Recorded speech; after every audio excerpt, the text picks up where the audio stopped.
Here in the break, you can learn that when we bring up the live mascot, we refer to it as the bird. Jen thinks that means that she can start telling me I'm number one using her fingers in a particular one. So Is there a listener who would disagree with me? Yeah, I'm thinking not. There you go. On your home of the Gamecocks. Did you just flip me off? No. Yes, you did. You just flipped me the bird. Now, see, this is exactly what I'm talking about. If you don't shape up, okay, and get your head straight, there, you just flipped me off again. 107.5 The Game.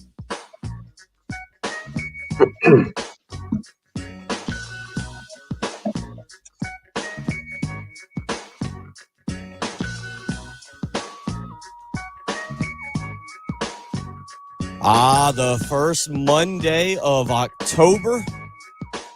Welcome in. Bill Gunner, Jen Jensen, October the 3rd here as we get you up, out the door into a brand new work week. Hopefully one that is hurricaneless this week. Maybe everything will be a little bit more normal as we get you going again and set for another weekend of college football. But the first thing we'll do is look back on what was a pretty interesting Saturday. The fact that I was able to get two televisions up, to cook some food, to enjoy just a full slate of games. It was what I thought was going to be, or up until this point, was the best Saturday of college football to date. We had Alabama and Arkansas. You had North Carolina State and Clemson. Oklahoma State and Baylor were kind of the headliners of the weekend. You had other games that kind of stood out: Texas A&M and Mississippi State, Wake Forest and Florida State. There was that one Michigan, the game kind of, they had the funny stats about Iowa being a double-digit home dog. Michigan and Iowa there was something to keep an eye on. And lo and behold, number one, Georgia needed a fourth quarter rally to make sure that Missouri didn't pull one of the biggest upsets of the season. So we'll talk a lot about that this morning. The college football weekend ends with two coaches joining the unemployment line. Neither's name is Brian Harsin. That might actually be a bit of the shocker from the weekend, is if you had Brian Harsin in the pool of next coaches to be fired midseason, you are incorrect. It ends up being one Carl Durrell. Not really a surprise there. That thing, there was actually a good article. It's an older article, actually. I don't even know the exact date of it. It's, I believe, from this past summer, but on The Athletic, that talks about the current state of affairs, or I should say this past summer, it was talking about the current state of affairs up in Boulder and Heath Klein's Colorado football program. I actually went back and read it yesterday. Very interesting, documenting kind of the downfall of Colorado football from their 1990 national championship to where they are sitting, or where they were sitting going into this coming season, and the list of coaches that they've gone through really over the last 10 years. And, you know, but it ends up, that's not a surprise. Colorado is really atrocious at football right now, and just very difficult for anybody that's a fan to be able to watch. So that one, okay, that made sense. The one that leaked out last night that has caught a lot of people off guard: the Wisconsin Badgers have parted ways with Paul Chryst there in up at Wisconsin, up in Madison. And man, oh boy, that one was a bit of a shocker, because Wisconsin off to a 2-3 start. They got handled over the weekend by Brett Bielema and Illinois, but Chryst was coaching with about a 72% win average. He was 67-26 in 7+ seasons. He had won 10 games or more in 4 of his first 5 seasons. The program in 2020 was just 4-3, but last year they finished 9-4. Very, very wild situation up there. Jim Leonard will be the guy who steps in as the interim head coach. Wisconsin owes Paul Chryst $16.4 million. That is the buyout. 16.4. So you start to think about this. Remember, South Carolina paid Will Muschamp $15 million to get out of here, to stop coaching the South Carolina football program. Other schools are stepping up now and saying, $15 million, that's chump change. $15 million is nothing. You've had LSU part ways with Ed Orgeron and pay him 17.1. This is 16.4. There's a few other numbers out there that are absolutely ridiculous when they fire without calls. And Wisconsin now will move on and likely pay at least $16.4 million. There is some rumors that it will be significantly less than what the numbers have been reported, but again, that's up to Wisconsin and Paul Chryst. So that's kind of the look back at the weekend very quickly. We'll go through some of the games from this past weekend. Again, it was pretty interesting. Alabama, they had no problem with Arkansas. Really zero problems there. Arkansas made it a game for just a little while before the Crimson Tide pulled away from them. Clemson and North Carolina State on Saturday night. It was some controversial calls, some plays that didn't go North Carolina State's way. It didn't really matter. Clemson kind of more dominant in that program, in that ball game than I was hoping. Just for a late night, get excited, sit around and watch and have something to talk about. Really, the Tigers never really threatened in that ball game. It was 13-10 at halftime, and then Clemson scored to start the second half to go up 20-10. NC State kicked a field goal, but Clemson put it away there really late, going up 30-13, and then a final touchdown in the final seconds from NC State. So kind of a ball game in which Clemson just dominated from start to finish, if you ask me. But the new AP Top 25 poll is out this morning. We'll talk a little bit about that. Or it was out yesterday, but we'll talk about it this morning. Alabama leapfrogs Georgia. After Alabama's dominant performance, Georgia falls to number 2, Ohio State still at 3, Michigan at 4, Clemson at 5, Southern Cal at 6, and Oklahoma State off a very nice win against Baylor jumps up 2 spots to 7. Tennessee's at 8. Mississippi rides that victory over Kentucky into the top 10 as they move up to number 9, and Penn State jumps 1 spot to number 10. So a lot to get to this morning. If you want to be a part of the program, 803-404-6100. You can text in as well, and that's 803-404-6100, and be a part of the program there. A couple of you already up and going. Richard weighing in with a good morning. Jess saying can't stomach another loss after watching a horrible offense by the Carolina Panthers. The team is a mess.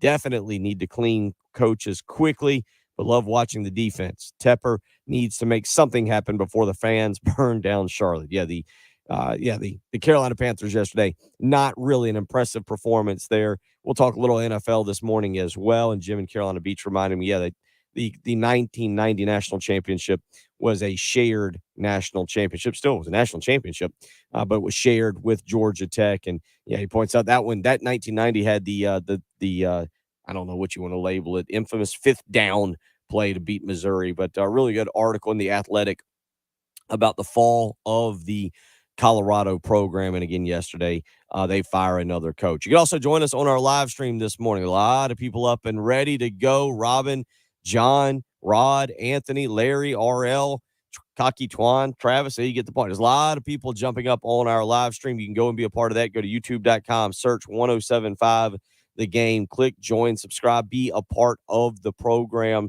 there, where you can weigh in on the chat room and offer any kind of insight that you choose or want to do. You can also follow us on our Facebook page. Go to the 1075 The Game Facebook page, and our live stream is available. You can be a part of it there as well. So a lot that you can be involved with the show if you choose to do so. Coming up this morning, a little bit of an audible. Jamie Bradford, who usually joins us on Monday morning from 7 to 8 a.m., has a little something else going on. So he will actually be a part of the program tomorrow. Tomorrow will be a very heavy program with Gamecock discussion. J.C. Sherbert tomorrow from 7 to 8, and Jamie Bradford from 8 to 9. So that's okay. We turn to our quarterback. Perry Orth will join us at 7:30 this morning and be a part of the program. He'll kind of look at the offense, what he has seen, also what he has seen in terms of the development of Spencer Rattler. So we'll get Perry Orth's take coming up this morning at 7:30 here on the program. Got a busy week the rest of the week. Brad Crawford will be in at 6:15 on Wednesday morning, followed by Tony Annan. And, of course, we will have Heath Klein on Wednesday. Thursday will be our usual as JC will join us. Brian Edwards from Vegas Insider, Kerry Tharp. So we've got you covered. We've got you covered throughout the week as we count down now. We get you ready for another weekend of college football. South Carolina and Kentucky on deck. Clemson and Boston College. A few other games that we'll discuss as we move through the week. Again, 803-404-6100, how you can be a part of the program. Let's get out to those Love Chevy phone lines this morning. Josh wants to weigh in. He's waited patiently. Josh, how you doing? Your thoughts on the college football weekend? Oh, yeah. Good morning. Good morning. Morning. Hey, last weekend just goes to show that none of us really know what in the hell we're talking about. I try to listen to a little bit of the not any show in particular, but 107.5 on Friday, and everybody was just so damn negative about Carolina win a 40-point blowout, where I knew they were going to be a little pass heavy in that game. I mean, they were trying to. I thought after getting the running game going the weekend before that they were going to work on the passing game a little bit in this game and try to get some rhythm and timing down with Rattler and the receivers. So I kind of expected it. But then you go into the weekend, you got Arkansas gets their doors blown off by Alabama. Their program's sitting there at 3-2 as well. I don't know what their message boards look like. I don't know if their fan base is flipping the hell out like Carolina's is, but then you got Missouri, who before the season, everybody I heard on podcasts and the radio stations were talking about how Missouri was going to be one of the worst teams in the SEC, and Carolina needs to pencil that win in. They're going to be down this year. You got to beat Missouri this year. Well, Missouri didn't look too damn terrible Saturday night. I don't think anybody was expecting that, but everybody was, Georgia's going to beat everybody on their schedule. They're going to blow everybody out. And they didn't last weekend. Then you got, finally Mississippi State gets into the top 10. Will Rogers is a daggone stud, man. I'm a big Will Rogers fan. Just watching that guy. I think Mississippi State's pretty tough too, but I mean, at the risk of going overboard on Mississippi State, who knows? They could come out next week and get beat the hell down by somebody else. I mean, we just don't know, and that's why you just got to take it a week at a time, because you just don't know what you got. I mean, it was just chaos last weekend, in my opinion. I mean, just looking at what everybody thought about certain teams and then looking at stuff play out. I mean, it's just week to week. I mean, I don't know how anybody gambles. I mean, I've never gambled on NFL games because I've always been convinced that NFL players were messing with the spread. And then, now you got college football and you just don't know what's going to happen every week. I debated on starting to try to put some money on some college football, but I think I'm going to hold off on that.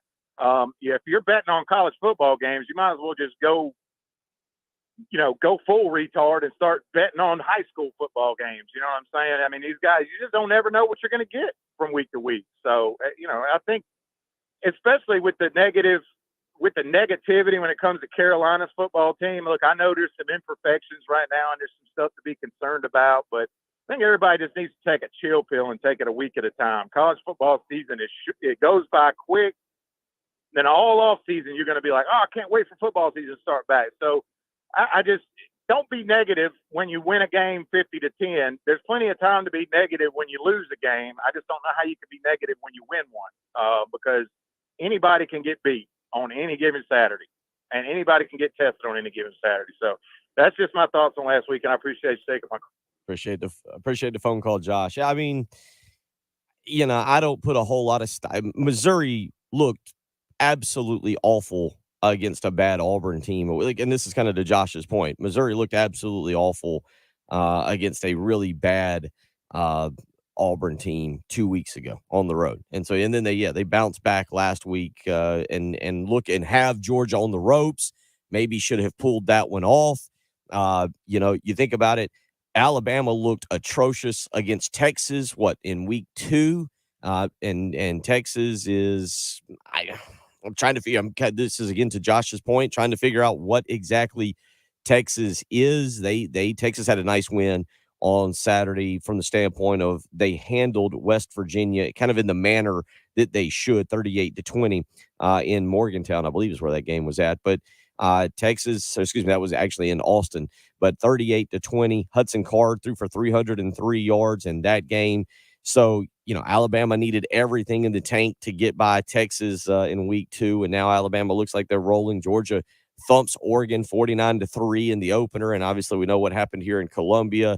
And then the last 2 weeks, Georgia has struggled with Kent State, and obviously this past weekend needed a rally to win that game. It is a week-to-week thing, and we are dealing with 18 to 20, I think it's about 24-year-olds now, as kids have been in college for 6 or 7 years, but certainly it was a fun weekend. You started that trend, didn't you? Huh? You started that trend. Not the athletic trend of staying 4 years. Or 7 years. I started I just continued the family tradition of staying for PhDs and doctorines and all those other good things. Doctorines? Is Isn't that that an what it's? official? Yeah, an honorary doctorate of 5 points. There you go. There you go. Oh, your mic's Did you out. get Yeah, there we go. Did you get it framed? It came in a cup. Bottle of Jim Beam. That was the honor that came with it. 803. 7 years for doctorines. That's right. Isn't that what it is? Am I saying that right? Doctrine? Doctorate? Doctorate? Yes. Well, ATE. when you get it from 5 points, you don't say it Is per it? name. It's what you say after you get it from 5 points. That's So- true. It has many more syllables Yeah. at that point. There's a lot. When you get it when it comes from downtown at 5 points and not from an official university. It's not meant to be pronounced correctly. 803-404-6100 if you want to weigh in this morning. We'll get back out to the Love Chevy phone lines. We got a lot to get to. Perry Orth coming up in about an hour and 10 minutes as well. You're listening to Bill Gunner and Jen Jensen. It is the early game on 107.5 The Game. 107.5 The Game's 15th anniversary rewind. 2009. Michael Jackson dies at the age of 50. The movie Avatar is released. It'll go on to break many box office records. U.S. Airways Flight 1549 is struck by geese, forcing a crash landing on the Hudson River by pilot Sully Sullenberger. All 155 people on board survived. At Carolina, the football team went 7-6 and lost the Papa John's Bowl to UConn. The men's basketball team finished 21-10 in Coach Darren Horn's first year. The women's hoop squad completed Coach Don Staley's first season 10-18. And the baseball team went 40-23 and advanced to the NCAA regionals. Our 15th anniversary celebration on 107.5 The Game is sponsored by Lexington Orthopedics and Sports Medicine, getting you better sooner. On your home of the Gamecocks, 107.5 The Game and the new 107.5 The Game app. Might never actually get a doctorate, but what I can get is a great night of sleep each and every night. Do so with a Sleep Number bed. Put that Sleep Number setting on 55. Wake up rested, refreshed, ready to come in, talk a little college football, and you can do the exact same thing. People ask, why choose proven quality sleep from Sleep Number? It's pretty simple, because every great day starts the night before. You got to get a fantastic night of sleep to get up and be ready to go, especially on a Monday morning. Right now, don't miss Sleep Number's weekend special. Save 30% on the Sleep Number 360 Special Edition Smart Bed plus special financing, subject to credit approval. Minimum monthly payments required. See sleepnumber.com for details. And free home delivery when you add a base. But the deal ends today, Monday, October the 3rd, and it's only at a Sleep Number store. 2 to choose from. One in Irmo on Harbison Boulevard across from Buffalo Wild Wings. The other in Columbia, 2 Notch Road across from Sand Hills Mall. You can visit them on the web, sleepnumber.com. Again, right now, don't miss Sleep Number's weekend special. Save 30% on the Sleep Number 360 Special Edition Smart Bed plus special financing and free home delivery when you add a base. But again, this deal ends Monday, October the 3rd, and it's only at a Sleep Number store, or you can visit them on the web, sleepnumber.com. Make the switch to Sleep Number today and find out what a great night of sleep is truly like. 107.5 The Game traffic from the Shepherd's Glass Traffic Center. Shepherd's Glass, a true reflection of quality. shepherdsglass.com. I have a report of an accident, Fish Hatchery Road, and that's between Highway 6 and Casa del Road. Disabled vehicle blocking the left lane 277 northbound at I-20. Your forecast for today, we are looking for some clouds this morning, but should be getting some sun maybe later this afternoon. Sunshine will be returning to the forecast, and we like that. High today of 70, overnight low of 48, tomorrow's high 72. So really, we're going to have some cooler mornings, so it's going to be some jacket mornings ahead. Right now, it is 60 at 107.5 The Game. This is Boomer Esiason with the CBS Sports Minute. Baltimore was yesterday's biggest loser in the NFL, dropping another home game in which they had led by 17 or more points. Jim Harbaugh's decision to eschew a late field goal attempt was brutal. Brutal is also the word for the Detroit defense, which surrendered 48 points to Geno Smith in Seattle. Jacksonville. Trevor Lawrence coughed up 5 turnovers while Pittsburgh. John, yeah, it's a good PSA. Go back to that. Yes, got to stop the run. 2022. When it comes to the economy, those are some scary years. .com crash, housing crash, and the roller coaster we're going through right now. It's a dangerous time to not know your numbers. Is that a little better? But over 31 All right, let's get the tweet out that we have a radio show going. Is the volume better in there? Get the old Twitter out. Let's see here. It can't be heard. Now I can. Remember to cut that on too. Let's see here.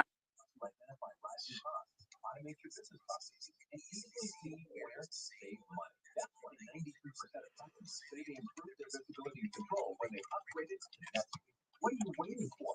NetSuite is offering a one-of-a-kind flexible financing program. Head to netsuite.com/play. netsuite.com/play. Sponsored by Lowe's. At Lowe's, every pro is an MVP to us. MVP's Pro Rewards members visit Lowe's now and earn bonus points on products and brands like DeWalt. Then redeem for Lowe's e-gift cards and more. Bonus points calculated for tax and fees. After the list of points, visit Lowe's.com/MVP bonus points details. Now visit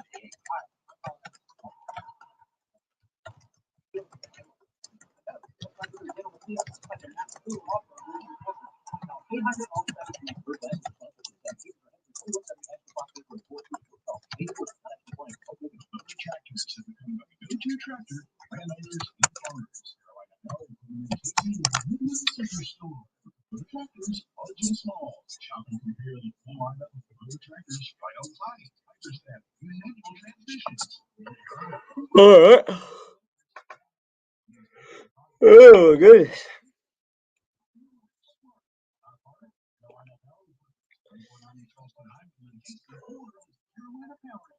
Yeah, it's just South Carolina. Blech. No, but we knew that the games against Charlotte and South Carolina State weren't going to prove anything. They were just games they were scrimmage games. What they were. Well, I don't think anything. I don't think anything. I think they just wanted to fight. I think it's kind of a situation similar to Georgia when they fired Mark Richt to go get Kirby Smart because they thought Kirby Smart could actually elevate the program a little bit more. And I thought that was crazy at the time, but obviously it worked. Obviously it worked.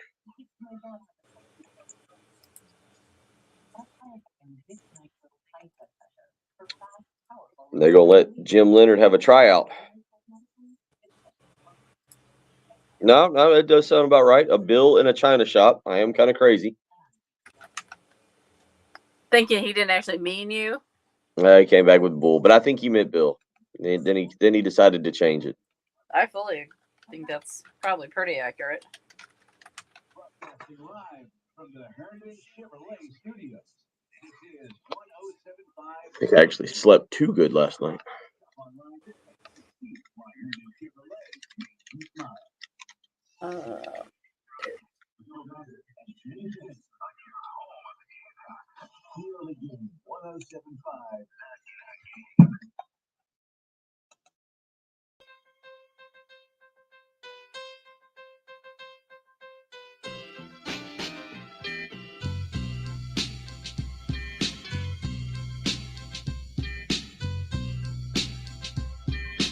.626 on a Monday morning. Bill Gunner, Jen Jensen, joined by Perry Orth in about an hour at 7:30.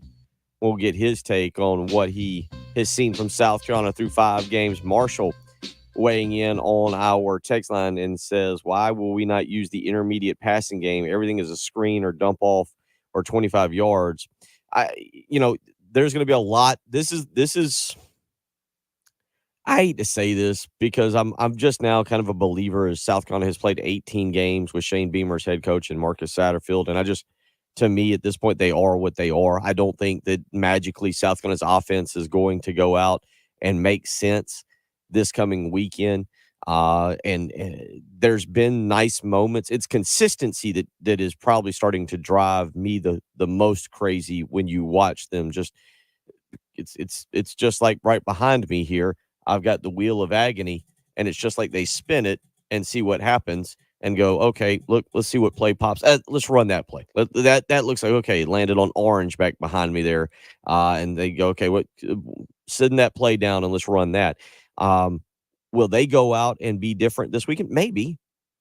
Maybe. I mean, look, there's always a chance, but I think at this point, when you watch 18 games of what we've seen, you don't expect it to change. This is the offensive system, and this is what they're going to go out and try and do. Saturday night, 7:30 game up there at Lexington, Kentucky. Craig weighing in on our live stream and saying Chris Rodriguez runs like a bull in a china shop.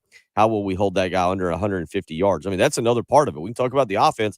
The defense on Saturday night against Kentucky is going to have to go out and slow down Kentucky's run game. A couple of you weighing in and saying, hey, you got to make Will Levis beat you. Kentucky and Mississippi, pretty good game on Saturday. I watched a lot of that when it was the early game. Mississippi pulls it out 22-19. Kentucky was driving in the final minutes there for an opportunity to kick the field goal. Their special teams, if you want to label anything atrocious, Kentucky's special teams would go down as being labeled atrocious. They missed a field goal early on. They missed 2 extra points. Maybe that's the one thing you can take away from that is that, hey, South Carolina probably should win the special teams portion of that game. See, they missed 1 extra point, but they missed it to start the end of the first quarter, start of the second quarter. But Chris Rodriguez, again, is a very good running back. Kentucky had 328 total yards on Saturday in that ball game, and Rodriguez had 19 carries for 72 yards in his first game back. Will Levis was 18 of 24 for 220 and 2 touchdowns in that ball game.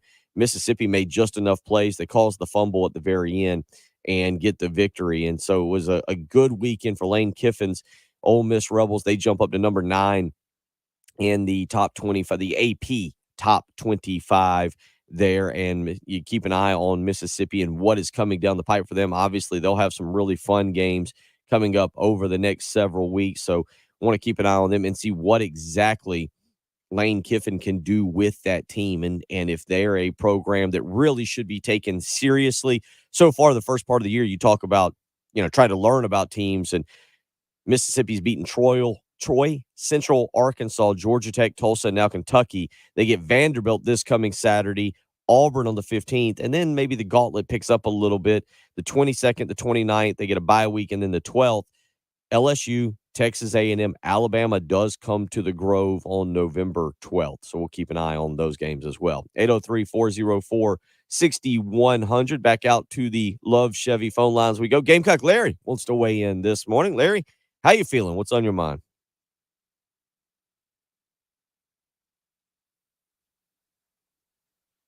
Yep, you can go to him. There we go.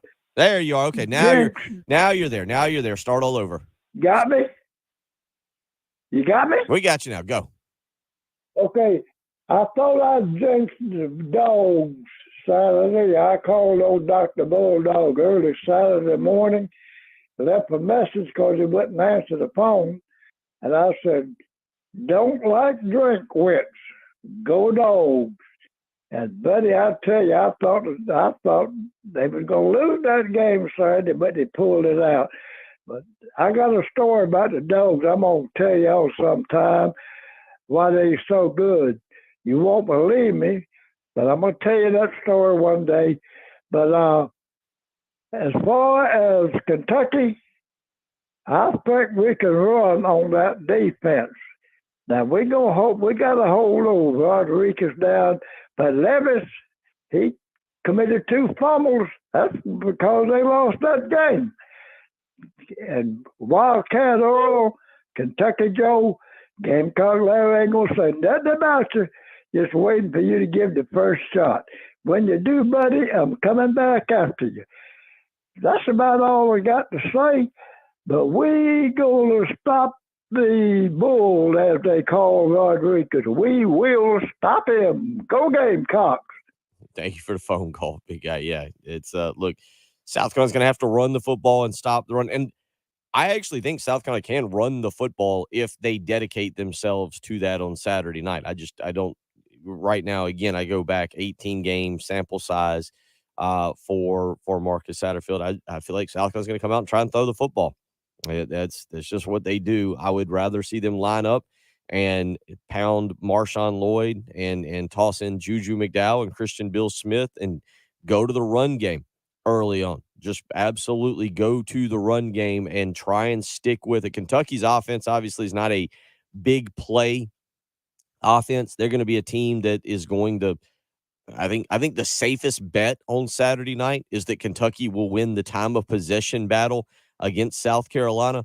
And the closer you can make that, the better off. Kentucky, despite losing 22-19 this past weekend, had I'm rounding up by 7 seconds, but won the time of possession battle 37 minutes to 23 minutes over Ole Miss. They had the ball far more. Kentucky didn't run it. Mississippi's run defense is not bad. I'm still trying to figure out what exactly Mississippi is because I just read you that schedule and what Lane Kiffin's ball club is. Are they truly a top 10 team? I think this goes, Josh had probably the best call to open up the show this morning saying we're trying hard to figure out what a lot of teams are outside of the top three.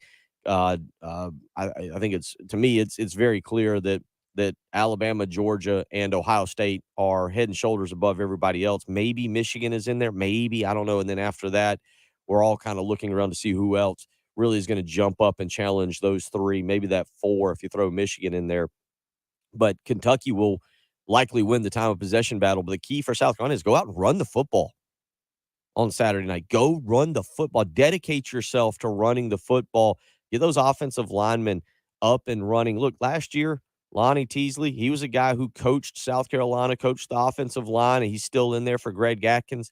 He is the guy who's coached there before. I don't think you're going to see a drop-off. I don't think you're going to see a drop-off on Saturday night, but the key will be dedicating themselves to actually running the football. 803-404-6100. If you want to weigh in, we'll get to some more of those text messages in there. If you want to weigh in on the phone lines, the Love Chevy phone lines, again, you can give us a call. You're listening to Bill Gunner and Jen Jensen. It is the early game on 107.5 The Game. Our 15th anniversary celebration on 107.5 The Game is sponsored by Lexington Orthopedics and Sports Medicine, getting you better sooner. On your home of the Gamecocks, 107.5 The Game and the new 107.5 The Game app.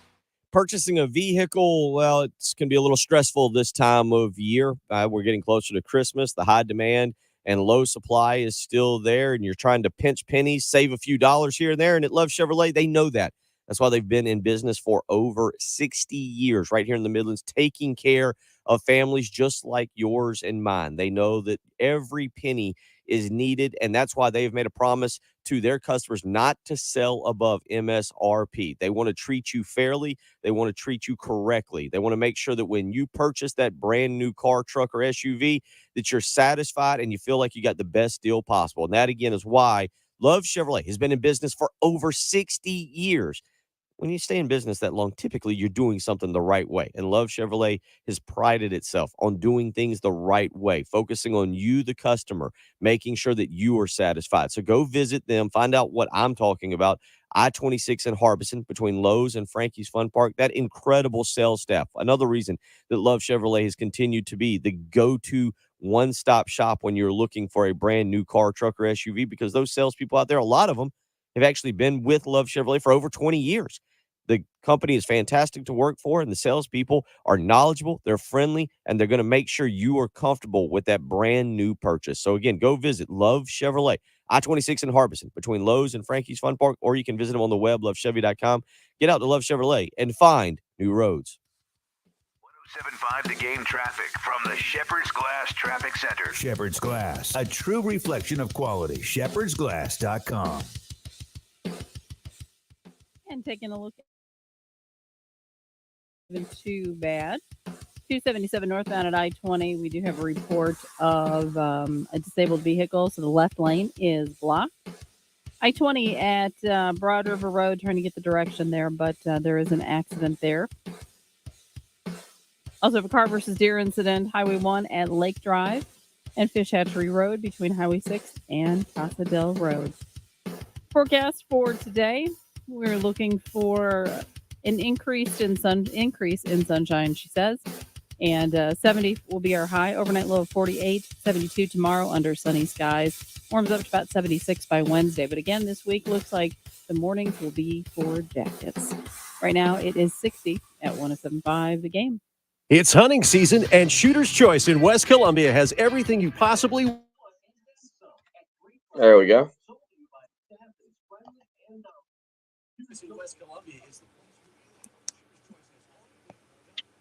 Now I found some Mike Leach gold. Alyssa Lang got actually 2 interviews with him. Oh, really? One was a conversation about Halloween candy, which I think we've heard him kind of talk about before, but he definitely is not a candy corn fan, so that could be some fun, something or other for us. Yeah, no, that was from last year, I think, after the Vanderbilt game. Might have been. The candy conversation. Yeah.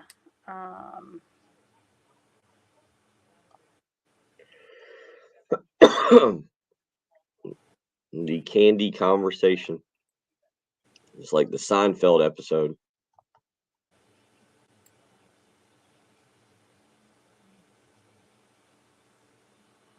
Yeah, she did revisit that, but that could be fun to bring back for Halloween.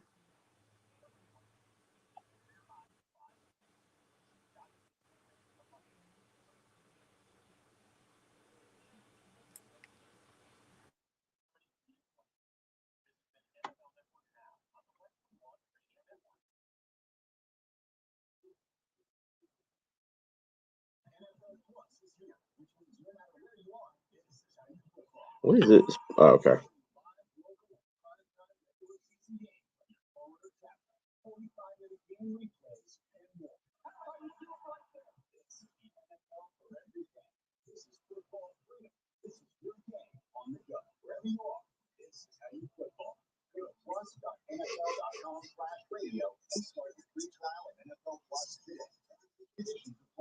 Real tours are via by Codex. This is Article 9 in our spec.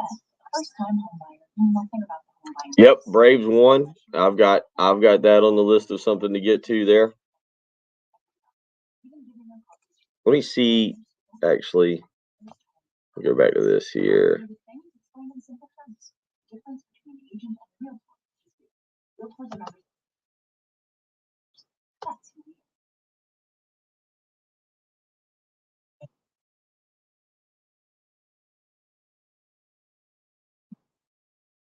Yep, let's get that there to Jen to pull.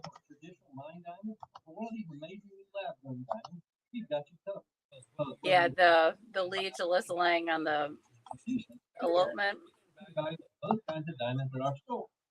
Here, I'm going to send you this Braves audio too on Twitter. I just sent it to you on your pull that one. Pull that one and then yeah, we'll come back with the if you got the Alyssa Lang ready to go.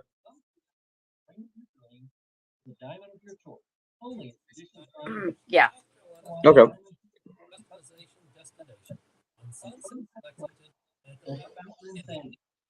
Yeah, Mike Leach giving America. If you're ready, go ahead and play.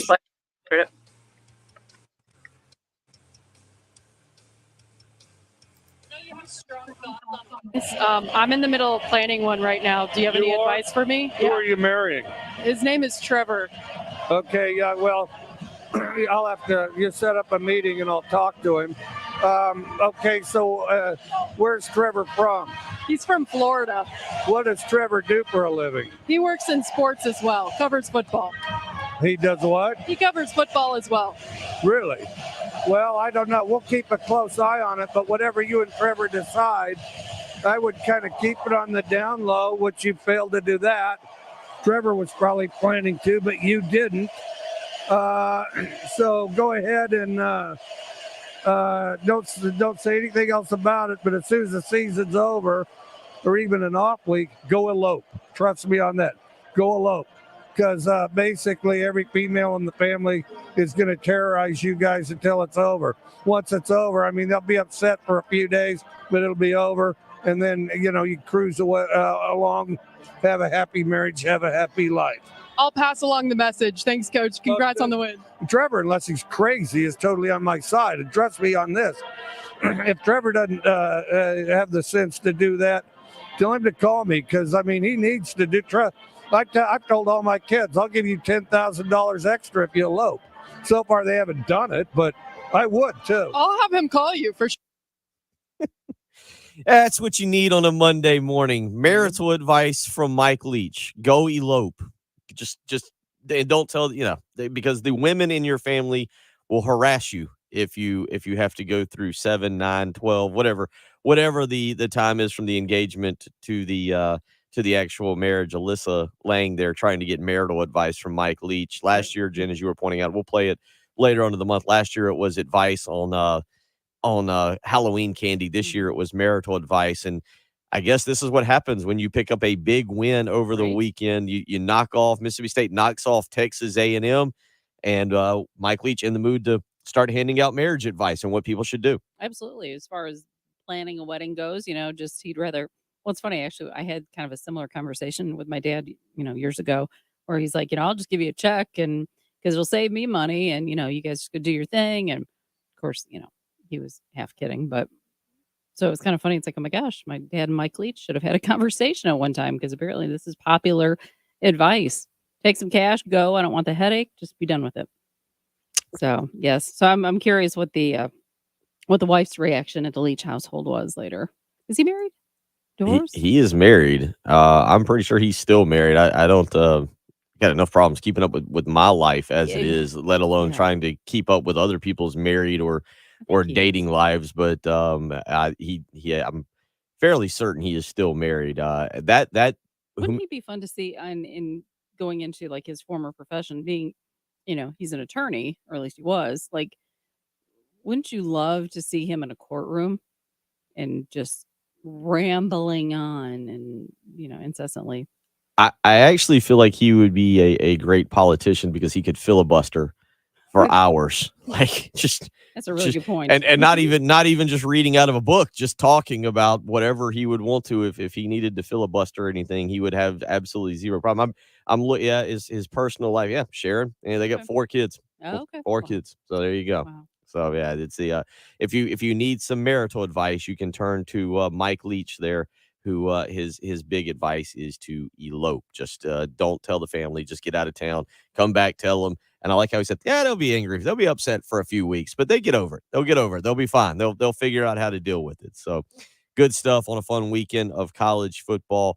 Again, as Mississippi State, and somebody said earlier on, I think on one of our live stream, or maybe on the text line, Will Rogers, absolutely fantastic. And Will Rogers was absolutely fantastic on Saturday night. Throws for 329 yards as Mississippi State whips Texas A&M 42-24. And this is a Texas A&M team that had just picked up wins over Miami and over Arkansas, and Mississippi State in Starkville drags them through the mud. They were up 14-0 at halftime, scored 21 fourth quarter points to pull away in that ball game. In the final 42 of 24, Will Rogers was 31 of 45 for 329 yards and 3 touchdowns in that ball game. Interesting, just a little statistic here. Rara, I think I'm saying that. I can't. Rara Thomas, who at one time was a major South Carolina target and I believe a commitment. I would have to go back and look and see if he actually pulled the trigger on a commitment. Had 5 catches for 139 yards in that ball game on Saturday night, 134 yards and a touchdown. So a former, I think I'll have to go back and look and see if he actually committed. I know he was expected to, but then with the coaching change, ended up not doing it and going to Mississippi State. 803-404-6100. We'll come back. We'll get back out to those Love Chevy phone lines and wrap up hour number 1. You're listening to the early game on 107.5 The Game. The Halftime Show with Jay, Terry, and Tommy. Noon to 3 on your home of the Gamecocks. 107.5 The Game. Got out and enjoyed the weather a little bit this weekend. That's right. After we got past the Friday rain and wind, Saturday and Sunday actually pretty nice. And you could do the same. Maybe you want to get out and start enjoying the weather, enjoying some time outside, spending time with the family. But if you've been suffering from joint pain, if you've had issues with your ankles, with your knees, with your hips, it's time to call QC Kinetics. The summer may be over, but that doesn't mean that you still have to deal with joint pain. You need to call and get a free consultation today. 803-281-6860. QC Kinetics is the nation's leader using highly regenerative medicine. It is concentrated healing properties from your own body that restore and repair damaged joint tissue. And again, the nation's leader in this exciting breakthrough natural approach. Don't just assume that using drugs or having to take steroids or even having surgery is the only way to go. With QC Kinetics, you can check out this new cutting edge way of getting yourself back to living the life that you should, that you deserve to live. 803-281-6860. Again, that's 803-281-6860. Call QC Kinetics today for that free consultation. 107.5 The Game traffic from the Shepherd's Glass Traffic Center. Shepherd's Glass, a true reflection of quality. shepherdsglass.com. We have a report of traffic lights malfunctioning, and that is Cannon Trail Road at Flat Springs Road. Also, I have an accident, Fish Hatchery Road between Highway 6 and Casa Del Road. The left lane appears to be blocked 277 northbound at I-20. I-20 at Broad River Road, there is an accident there. And I-26 westbound at St. Andrews Road, a disabled vehicle might be slowing things down just a little bit. Clouds and sun today, 70 for the high, 72 tomorrow, 76 on Wednesday. But the overnight lows are definitely going to make the mornings a little chilly. Tomorrow morning, looking that might be about 48 degrees or so. So jackets are in the forecast for sure this week. Right now, though, 60 at 107.5 The Game. Sponsored by Lowe's. At Lowe's. All right. Stand up and get some stretching in here. Hour one, pretty much done.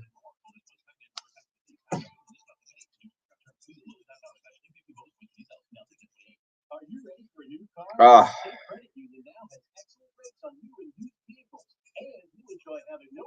hate to say, what is the Monday night game tonight? I forget. Oh, that's not bad. Rams and 49ers. That's not a bad Monday nighter.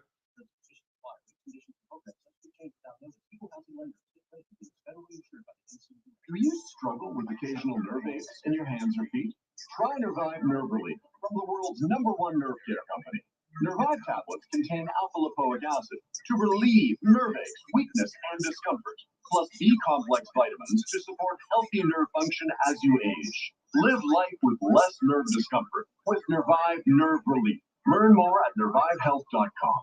And try Nervive Pain Relieving Cream to block nerve. Did y'all see the video? It's not safe for here.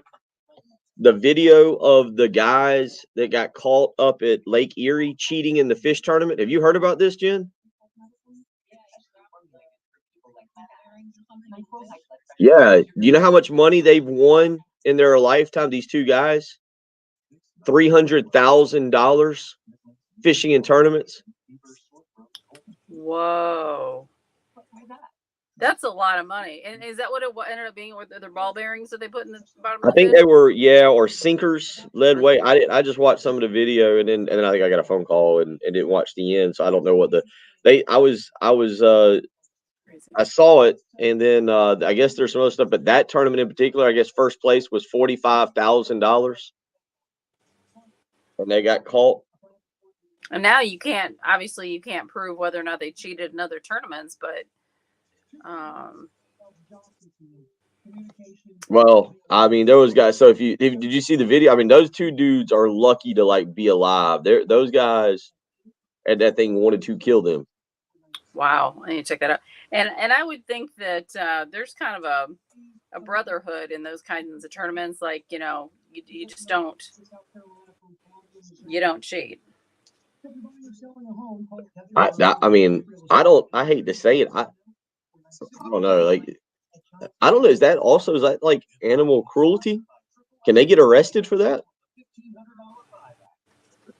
I don't know. Because you heard, on the video, they're yelling, "Call the police! Call the cops!" Because they released the fish, right? No, the fish are dead. They cut them open. Oh yeah, duh. That's how they knew. Okay. Well, I mean, I don't. Yeah, I'm assuming. I don't. I'm not gonna sit here and pretend. I mean, the fish are dead when they're cutting them open. Well, yeah. I guess I was just trying to think how it would be cruel. Were they alive when they put the things in them? Yeah, I don't know.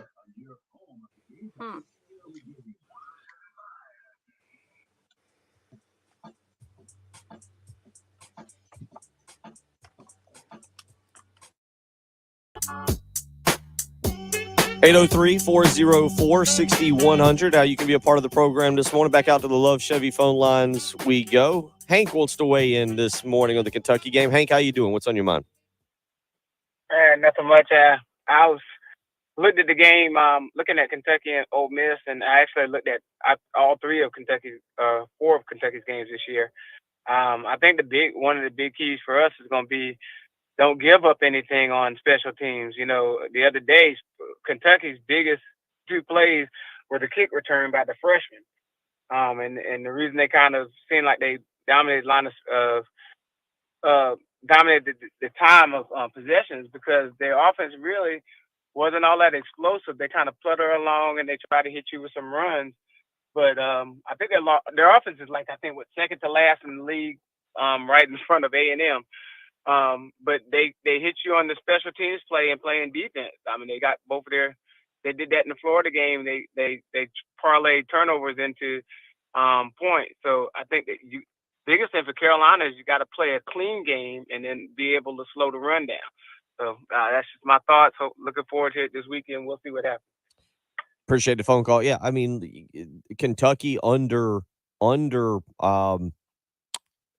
Mark Stoops typically does a very good job of not beating themselves. Now, Will Levis is third in the league in passing yards. Will Rogers is first, Stetson Bennett is second, and Will Levis is third. He's got 203 yards more than Bryce Young at the current moment here. Getting Chris Rodriguez back is certainly going to help them. Taylor Robinson is the number 2 wide receiver in the league. He's tied actually with Will Shepherd of Vanderbilt, but he's number 2 in the league in terms of total yardage.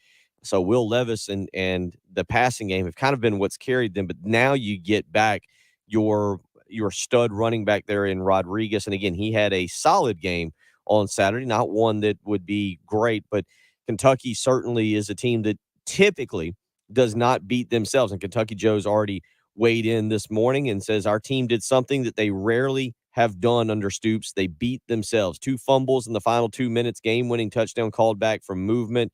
Unspecial teams were awful.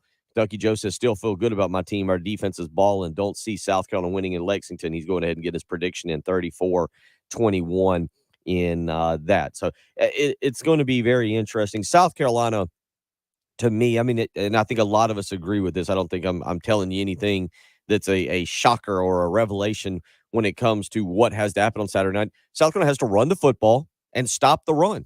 It's the bottom line. If South Carolina can get bowl eligible this year, if that is the recipe for success, it's not going to be Spencer Rattler throwing it 30, 35 times in a ball game and South Carolina out dueling the other team. It's going to have to be run the football and stop the run. And we'll see if Boogie Huntley is back this coming weekend. Shane Beamer met with the media a little bit last night on his Sunday night teleconference. He did say that most of the guys were back and seemed healthy. He was a little bit more cautious there on Huntley in terms of his health. Obviously, tomorrow at 1:30, Shane Beamer will meet with the media, and you can hear it right here on 107.5 The Game, and we'll get more information on the injury situation. But South Carolina should be healthier. Shane Beamer saying he's about the team about as healthy as they have been since week 1 heading into Georgia State when he talked last night on his Sunday night teleconference. A couple others weighing in this morning in terms of Texas A&M and Mississippi State. Anonymous texter agree with this. Says safe to say it was Jameis that made Jimbo look like a great coach. Richard weighing in on the Mike Leach interview, saying priceless interview every week with that dude. Jeff asking, what is the line on this week's game? According to Circa Sportsbook yesterday, it opened at 10.5. Kentucky was a 10.5 point favorite. I haven't looked to see if there's an updated line this morning. I'll check that out and get that back to you as well. Hour 2 on the way. It's the early game on 107.5 The Game. The home of the Gamecocks. 107.5 The Game. WNKT FM, Eastover, Columbia. A Cumulus media station. It's hunting season, and Shooter's Choice in West Columbia has everything you possibly want and then some. All right, 1 hour down. We're getting to that time of year where it's still dark outside. It's neat.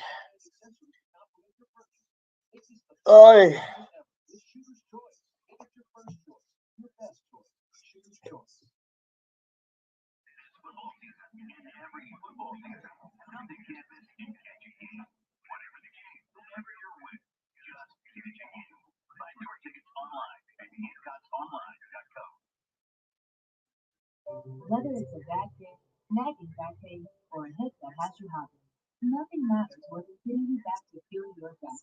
As South Carolina's most preferred orthopedic provider and official team doctors for the Gamecocks and Tigers, Prisma Health provides all the gear you need.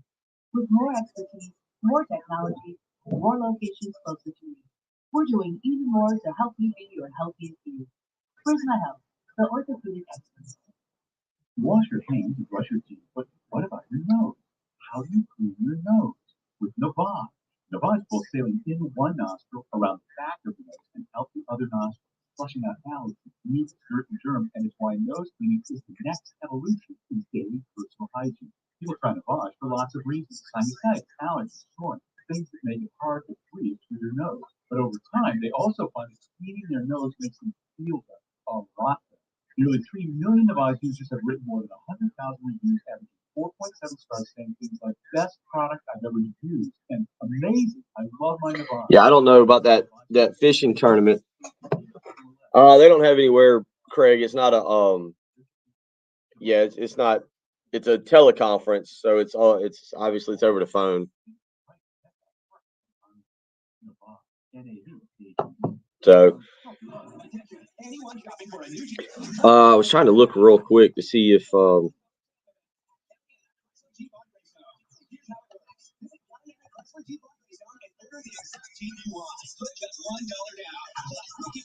see what the updated. Here we go. See what the updated line is.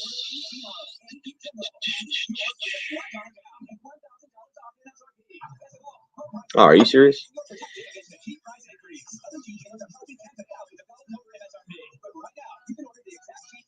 There we go.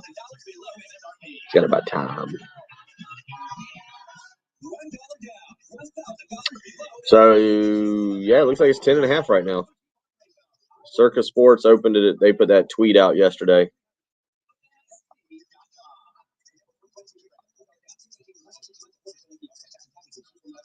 Oh, I don't. Then if there's where I don't even know where you're looking at because I sometimes tune in. It just depends. Yeah, it was Lake Erie Walleye Tournament. I'm sure they just hadn't downloaded it or anything. But if you can, wherever you saw it, I'm sure it'll be up to date.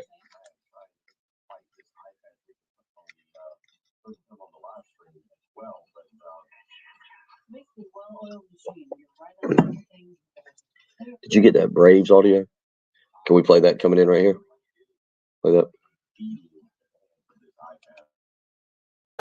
On your home of the Gamecocks. Today's phrase of the day is, I have no clue. 107.5. If you say, I have no clue, this means I don't know. In fact, I don't even have any idea. The Game. Pitch on the way. Fly ball to right field. Acuna going back. Acuna is there. He's got it! And the Braves have swept the Mets and dealt them a devastating defeat. You come at the Kings, you better not miss. They came into Atlanta, Georgia, and the Braves took them down 3 times. And the magic number's down to 1 for this ball club that now has 100 wins on the year. Jeff McNeil hit that ball on the button. Acuna caught it on the warning track. McNeil got to first, took his helmet off, and stared out there in disbelief. There's about 27 other guys in that Mets dugout standing there in disbelief, too. They can't believe what just happened to them. What a weekend here in Atlanta. Final score, Braves 5, Mets 3. June 1, New York had a 10.5 game lead. And as we sit here on October 3rd, heading into the final weekend or the final series of the season for the Braves and the Mets, the Atlanta Braves now a 2-game lead in the National League East. It has been an absolutely incredible run for the Braves, and that's courtesy of the Braves Radio Network last night. South Carolina, Atlanta Braves win 5-3 to sweep the New York Mets. and take the 2-game lead, as you just heard everything there, the magic number down to 1. And the Braves will take on the Marlins this week. That series will start today. The Mets will take on the Nationals.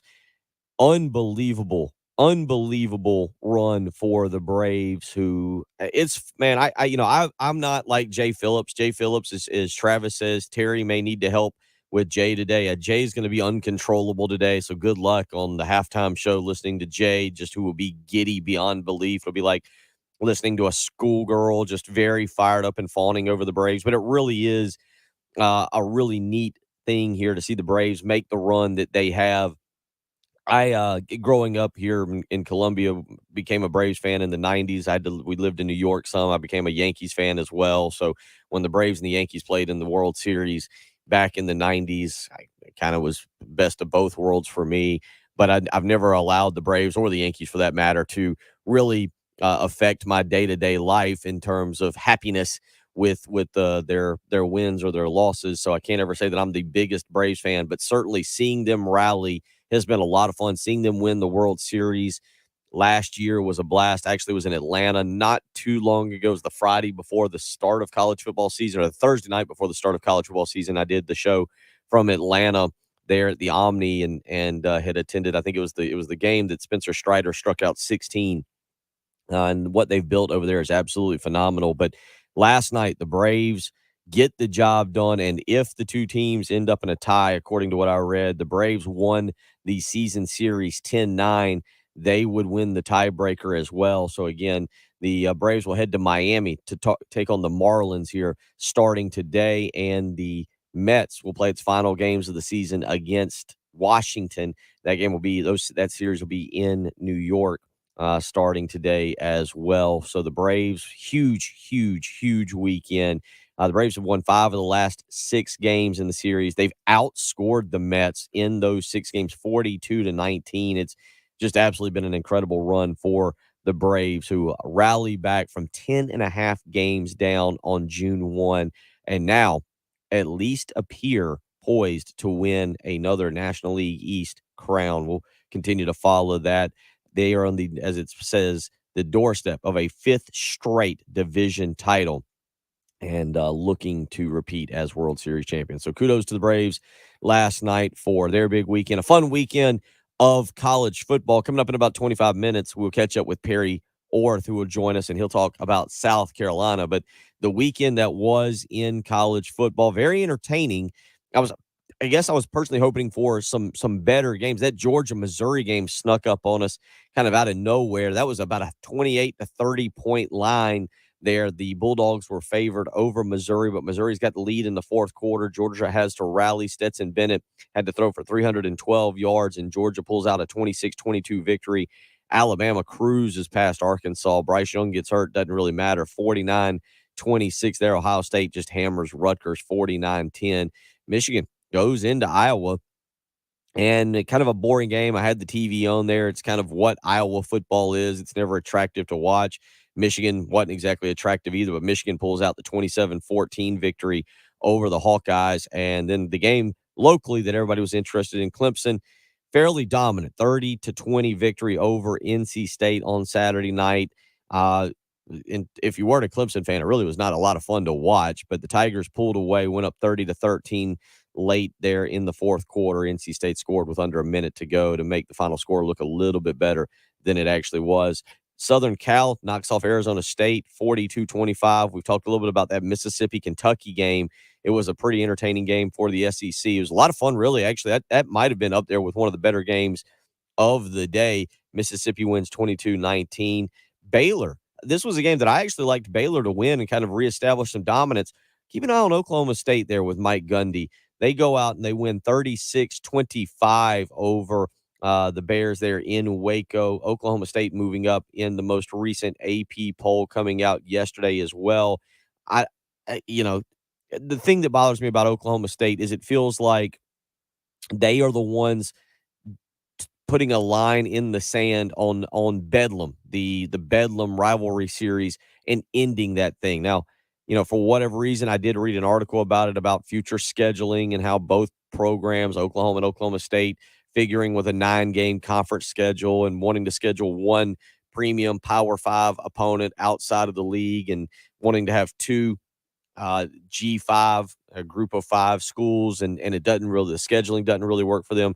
But it does feel like you're having Oklahoma State into that proud rivalry, that fun series there in the state of Oklahoma. So kind of dislike Oklahoma State has kind of moved up my list of programs that I dislike, but Oklahoma State jumps to number 7 in the most recent poll. They're 4-0 on the season as well. A few others from the weekend we mentioned. I mentioned the Texas A&M Mississippi State game. Number 11 Penn State with a snoozer past Northwestern 17-7. Utah blows out Oregon State 42-16. Oregon thumps Stanford 45-27. And then there was this one. TCU 55-24 over number 18 Oklahoma. The Brent Venables era in Norman not off to a good start now, as Oklahoma with back-to-back losses there in the Big 12. Obviously, last weekend losing at home in Norman to Kansas State. This weekend they get just blown out of the water there down in Fort Worth 55-24. And oh boy, Texas and the Red River rivalry on deck for this coming weekend. That game will be noon on ABC. But back-to-back losses for Venables. Jeff Grimes, the offensive coordinator there, they weren't very impressive. The defense obviously really struggling recently, giving up 41 to Kansas State and 55 this past weekend. That's one that stood out. PJ Fleck and Minnesota row the boat. They didn't row it at all. Purdue goes in and knocks them off 20-10. The Wake Forest Florida State game was actually pretty entertaining. Got into that one a little bit more. Wake goes into Tallahassee and defeats Florida State 31-21. Florida State will have NC State this coming weekend. And that is one that I'll actually keep an eye on because we've kind of talked about and built up. Okay, is Florida State back? Are they ready to make a run? Is this a program that is possibly ready to be back into where they were? Well, they lose this weekend to Wake Forest in Tallahassee. One of the bigger upsets of the weekend, Georgia Tech, minus a head coach, goes to Pittsburgh and wins 26-21. Big victory, one of the biggest victories for the Yellow Jackets in recent memory, to be quite honest. They go on the road and knock off Pittsburgh 26-21. And then one other top 25 game, Kansas State, number 25 in the last AP poll, knocks off Texas Tech 37-20. So there's just a rundown of your top 25 games of the weekend. Again, a pretty good set of games. Nothing that really jumped out at me. Obviously, the Oklahoma loss is something that you keep an eye on there and see where they're going, especially with Texas on deck. Mississippi State jumping into the AP top 25 after their victory, and we'll see what they're able to do. Texas A&M struggling, and Texas A&M now gets Alabama coming in this coming Saturday night. Remember when we thought that was going to be such a monster game? Nick Saban and Jimbo Fisher disliking each other and ready to fight and calling each other names and pulling each other's hair. And it was going to be such a big deal this coming weekend. Alabama and Texas A&M. It was going to be neat. We were all excited about it. Yeah, well, guess where game day is going this weekend? They're going to Lawrence, Kansas for number 19 Kansas. 5-0 in the top 25. Game day will be in Kansas as the Jayhawks host that TCU team that blew out Oklahoma this past weekend. 5-0, 4-0, battle of top 20 teams. Kansas at number 19, TCU at number 17. 803-404-6100. Come back. We'll get into a little bit more from the weekend that was. Talk about that South Carolina Kentucky game. And again, Perry Orth coming up here in about 20 minutes. You're listening to the early game. Hold on. Just realized Jen's not in the producer studio because I was talking, doing my job. So we'll keep doing this here, and we'll set you up here in just a few minutes as we keep rolling along. Just not looking over the producer studio, and Jen is not in there. So we're not going to take a break. We'll just stay right here.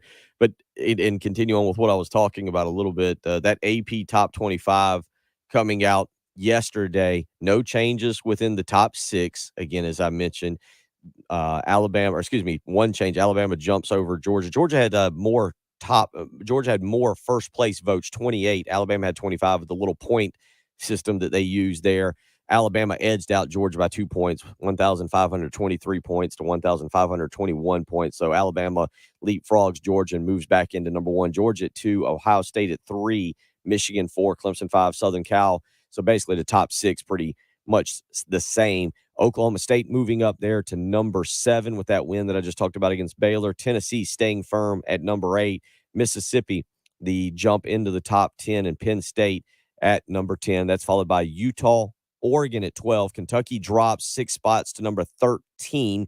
North Carolina State drops 4 spots to number 14. Wake Forest moves up 7 spots. So they lose that game to Clemson. They drop. Then they jump back up to number 15 in the polls with their win over Florida State. BYU moves up a spot to 16. And then you got 3 teams making their first appearance this year in the AP Top 25, TCU, UCLA, and Kansas, 17, 18, 19.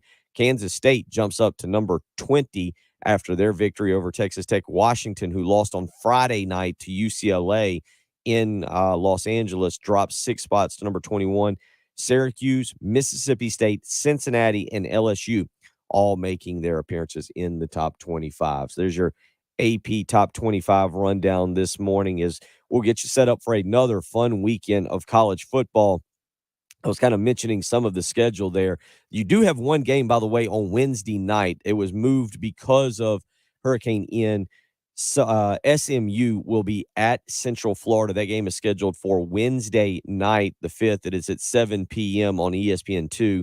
No games on Thursday night. And then we've got a couple on Friday night and a whole slate of games on Saturday we'll get to.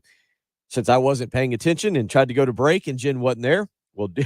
Sorry, I texted you. You did send me a text. I just trying to be good, trying to, stay I'm focused sorry. on the program. I didn't look at my phone, and so yeah, we're good to go though. I apologize. I left my water in the car, and that's a big thing for me. Like, It's true. I don't drink coffee in the morning, really. I'm trying. I've started sampling a little.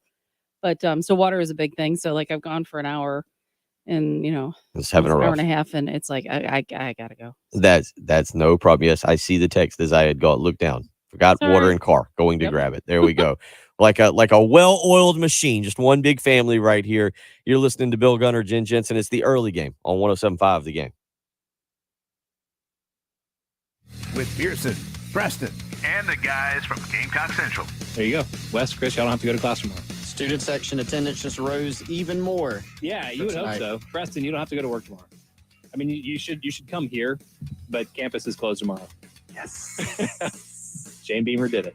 So wait, so what you're telling me is Thursday night football, no class on Friday, combined with weather? Yep. Yeah. Boy. Yeah. Ooh, if I was there. Yeah. College students, please. Be careful. Yes, be careful. Yes. The old man in us says, be careful. Get the point? The extra point. If you are ready to get yourself back out and enjoy life a little bit, but you need some chiropractic work, your back has been bothering you, I've got 2 doctors that you need to go see. Absolute best in the business. Dr. Pate Cooper, Dr. Roman Cooper, both with over 20 years of experience in the chiropractic industry. They do a fantastic job at Casey Chiropractic Center, and they're ready to help you. So don't wait any longer. Schedule an appointment today, 803-796-2424. The doctors at Casey Chiropractic Center, they're dedicated to helping you and your loved ones get out of pain and stay healthy so you can focus on enjoying your life. And here's the best part. They do it with transparent and affordable pricing so you don't have to worry about hidden fees. They'll work with you on a pay-as-you-go basis. They file all major insurances. So call Casey Chiropractic today and get that appointment set up, 803-796-2424. Whether it's back pain, maybe it's arthritis, you got some sore muscles, and you just are ready to start feeling good again, call Dr. Pate, Dr. Roman Cooper, 803-796-2424. I tell you what, it's scientifically proven the spinal decompression treatment that they can work with you on to help ease some pain. It will keep you feeling better. It'll alleviate chronic neck or back pain, and they can help you today with that. 803-796-2424. Call Dr. Pate, Dr. Roman Cooper with Casey Chiropractic Center. 107.5 The Game traffic from the Shepherd's Glass Traffic Center. Shepherd's Glass, a true reflection of quality. shepherdsglass.com. Highway 601 near I-20. I have a report of an accident there. You'll also find one I-20 at Broad River Road. Highway 1 at Lake Drive, Carver Steer incident. We have a report of an injury crash, Coon Store Road at Highway 21. And traffic lights continue to malfunction, much like my speech this morning. Cannon Trail Road at Flat Springs Road. Mix of clouds and sun today, 70 for the high, 72 tomorrow. Overnight low tonight will be about 48 degrees. So we're going to have some cooler mornings this week. So plan accordingly if you would. 60 right now at 107.5 The Game. This is Boomer Science with the CBS Sports Minute, sponsored by Cordell. Yeah, it's a 310, right around over 300,000. That's crazy. Absolutely crazy. Yeah, walleye tournament.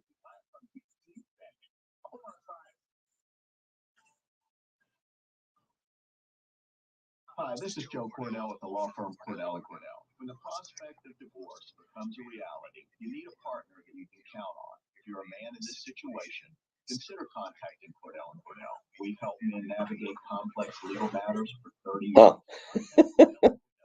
The world of fishing. It's apparently a wild and wacky place.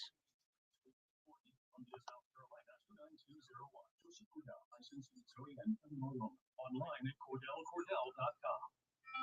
Rates are on the rise, but with Rocket, you get an advantage. You can lock your rate for 90 days while you search for a home. If rates drop within 3 years of buying your home, you get exclusive rates from Rocket Mortgage to refinance to a new lower rate. Or if you lock it and drop it, beat and buy today. That's the Rocket Advantage. Call 8337 Rocket or go to therocketadvantage.com. It's funny. Once I put out tweets that aren't criticizing Disney and Dish Network, my tweets actually go out. They actually go out? Yeah, I think I got that's the word I want. Not banned, but censored. Because this weekend we found out that if you have Dish Network, you're going to lose. Yeah, I talked to some people. Yeah. So I put a tweet out and I tagged Disney and Dish, and it shows on my tweets and replies, but it did not actually show up like in my feed. So I suspect there was a little shenanigans going on, because anything else I've tweeted out been fine. It's like, really. There's times where I wish I could just, Travis, in the middle of football season, like that wasn't planned. Just to force the issue. So there's times where I really wish I could just avoid social media, because it just makes me mad that censorship should not be a part of any of these platforms. But that's another story altogether. But at least I got to do the picture of you working out during the breaks. How do people do this? Right? I mean, I was amazed. I wanted to share it anyway. But a gymnast-ish person, balancing on dick. I'm sorry, balancing on what? Like a stick. I mean, that stick can't be more than 2 inches wide, I would think, maybe. And he's balancing in one hand. For those that you go to my Twitter feed. But yeah, he's literally balancing, one hand on the top of this stick, that little platform, and doing all these gyrations upside down, and I just can't. It's something. It is something.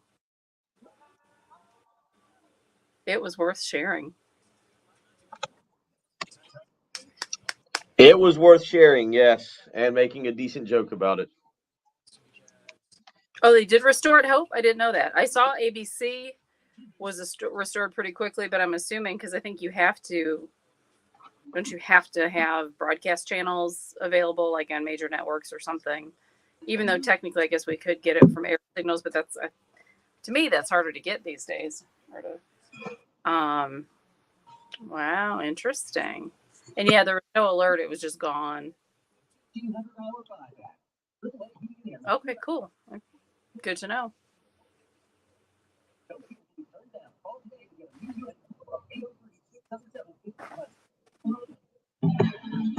Oh my goodness! So they did restore it. Looks that way. I really didn't try, other than I saw ABC came back, because ABC was one of them that was impacted. But We got Spectrum here.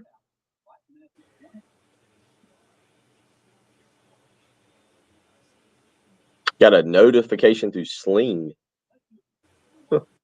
Mm.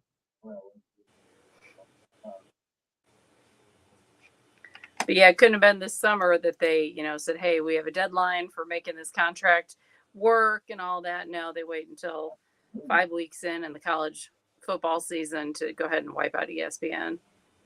Oh, good. Thanks, Hope. There you go. There you go. All right. Very confused by this balance. Is this Andrei Bonadarenko? It was.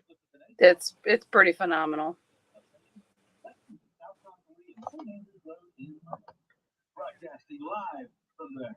Okay, so short segments, so we can do a break and then call. Yeah.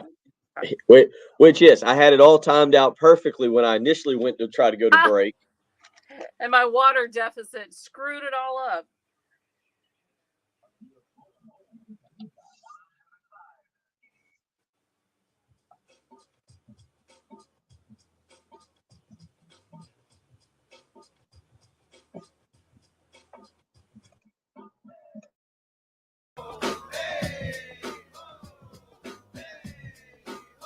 $7:24 on your Monday morning. Jen Jensen, Bill Gunner, as we get you up and get you going.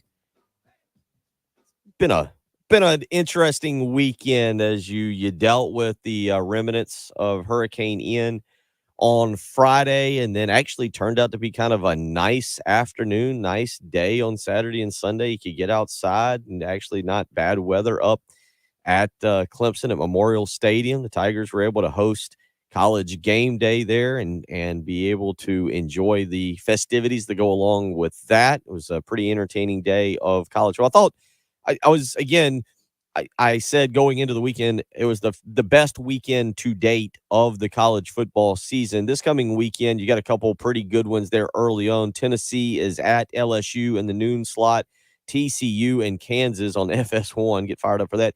Arkansas and Mississippi State will be kind of interesting. That game will be in Starkville. Arkansas trying to bounce back now, back-to-back losses, lost to Texas A&M in Jerry World, obviously lost this past weekend to Alabama. Now they've got to bounce back. A couple weeks ago, and this goes back to what one of our first phone calls this morning, Josh said when he called in at about 6:10 this morning and pointed out right now, I think outside of the top three, the amount of parity in college football, Arkansas was a team that some people, after the way they hammered South Carolina, the way they beat up on Cincinnati, they were 2-0 at the time. A lot of people said, maybe a college football playoff representative out of the SEC. Maybe they'll challenge Alabama. Well, now they sit at 3-2 on the season with Mississippi State, a trip to Starkville for a noon game on SEC Network on Saturday. And you lose that, they're sitting there at 3-3. Which would be a major disappointment for them, given how the season started. They would be probably very upset with where they are at in the football season halfway through. Missouri and Florida as well, Texas, Oklahoma, all in that noon window for you. So at least some interesting games, interesting names. Tennessee and LSU, a really good one there down at Tiger Stadium in Baton Rouge. The 3:30 slate this coming weekend. Auburn is at Georgia. Georgia's another monster favorite in that game. I think yesterday, Circa Sportsbook put it out, and it was about -28. Texas Tech will be at Oklahoma State. Utah and UCLA is a battle of ranked teams there. Number 11, Utah at number 18, UCLA. Chip Kelly seeming to have things rolling along there now after some bumpy years early on. But the 3:30 slate, it's okay. It's not as great as it was this past weekend when you had Wake Forest and Florida State, Alabama and Arkansas, Baylor and Oklahoma State. Ohio State is at Michigan State. Oof, Michigan State's reeling right there. Remember, 10 years, $95 million to Mel Tucker, and Michigan State with a lot of losses in the offseason, guys going on to the pros, some hitting the transfer portal, and Michigan State struggling. They were beaten by Patrick's Maryland squad there over the weekend. So that's kind of your afternoon slate. And then the evening set of games this coming weekend, Clemson is at Boston College. That'll be on ABC at 7:30. We all know South Carolina at Kentucky, SEC Network. That game set for 7:30 as well. The NBC game will be out in Las Vegas, BYU versus Notre Dame on my little schedule says at, but the game is at Allegiant Stadium in Las Vegas as part of that Shamrock series that Notre Dame plays. They'll have the special Shamrock uniforms going on. BYU and Notre Dame at Allegiant Stadium in Las Vegas. Kansas State at Iowa State. Texas A&M and Alabama was expected to be the monster game that we were all going to be thoroughly invested in and waiting to see Jimbo Fisher and Nick Saban beat each other up on the sidelines. And instead, it doesn't. How interested are you in that game now? A few others for the weekend. Florida State at North Carolina State. Florida State falling out of the rankings after their loss to Wake Forest. So there's a little bit of a quick rundown for where we stand heading into the following weekend. Coming up next, Perry Orth will join us. We'll talk about that 7:30 South Carolina-Kentucky game up in Lexington, Kentucky. The Wildcats currently, according to both Vegas Insider and Circa Sportsbook, the Wildcats a 10.5-point favorite for the coming weekend.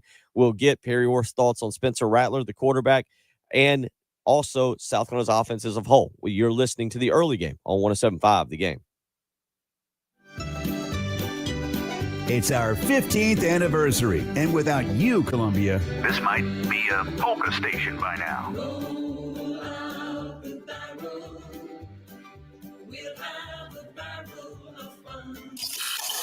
our 15th anniversary celebration is sponsored by Lexington Orthopedics and Sports Medicine, getting you better sooner. On your home of the Gamecocks, 107.5 The Game.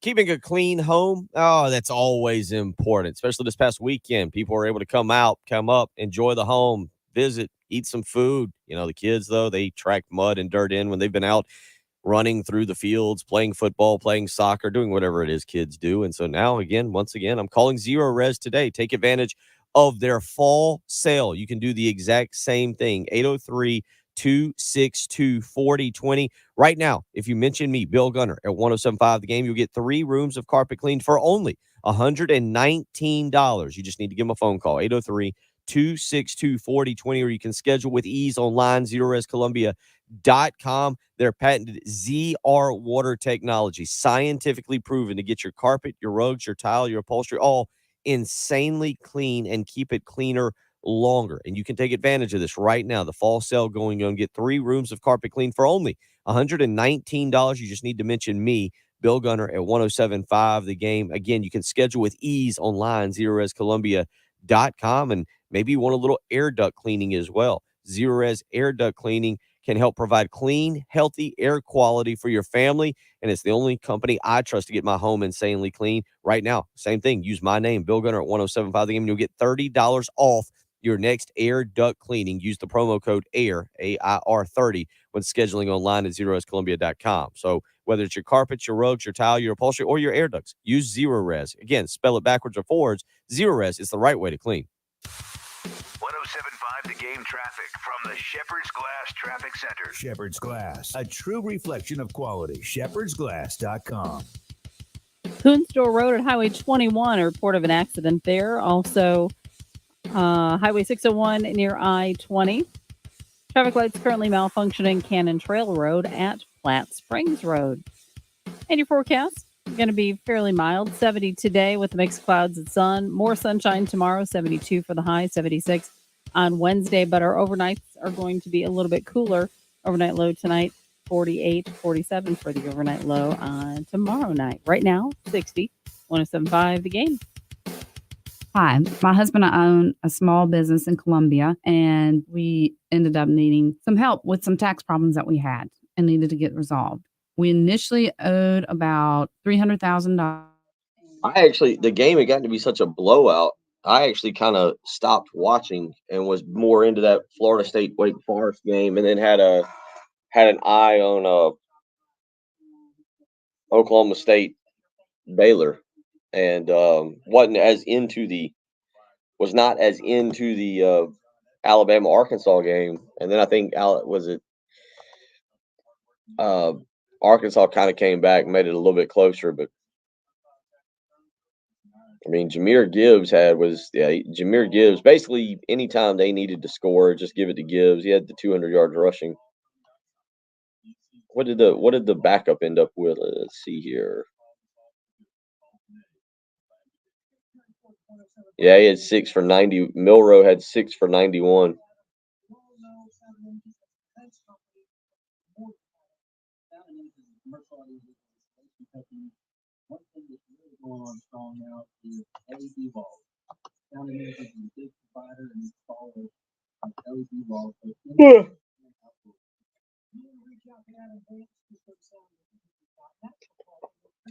Hope I hadn't.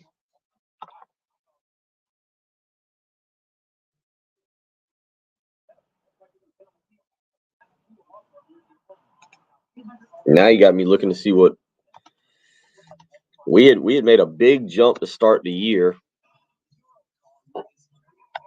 Gone to I think 1,100. We at 1,200 now, maybe. Oh yeah, okay, 1,140 subscribers. Yeah, you've had a nice little jump. People are getting involved. LeVar, I haven't bothered with the multi screens. I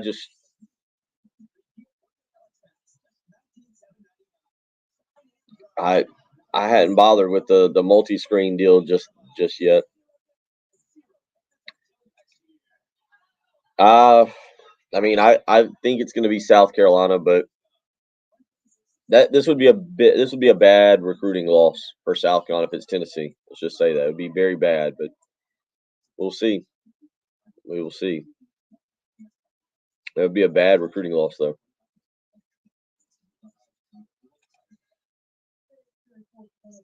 Do I have a Perry Orth banner?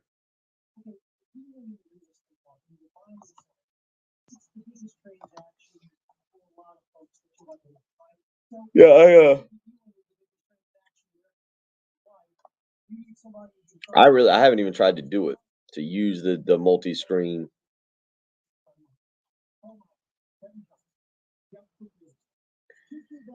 Let's see here.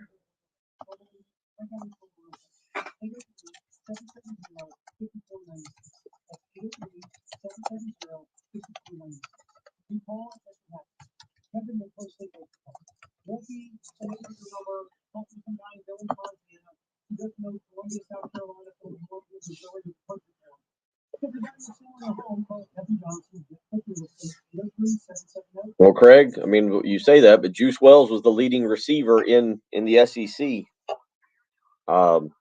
2 weeks ago. I mean, like, had the most receptions and yards.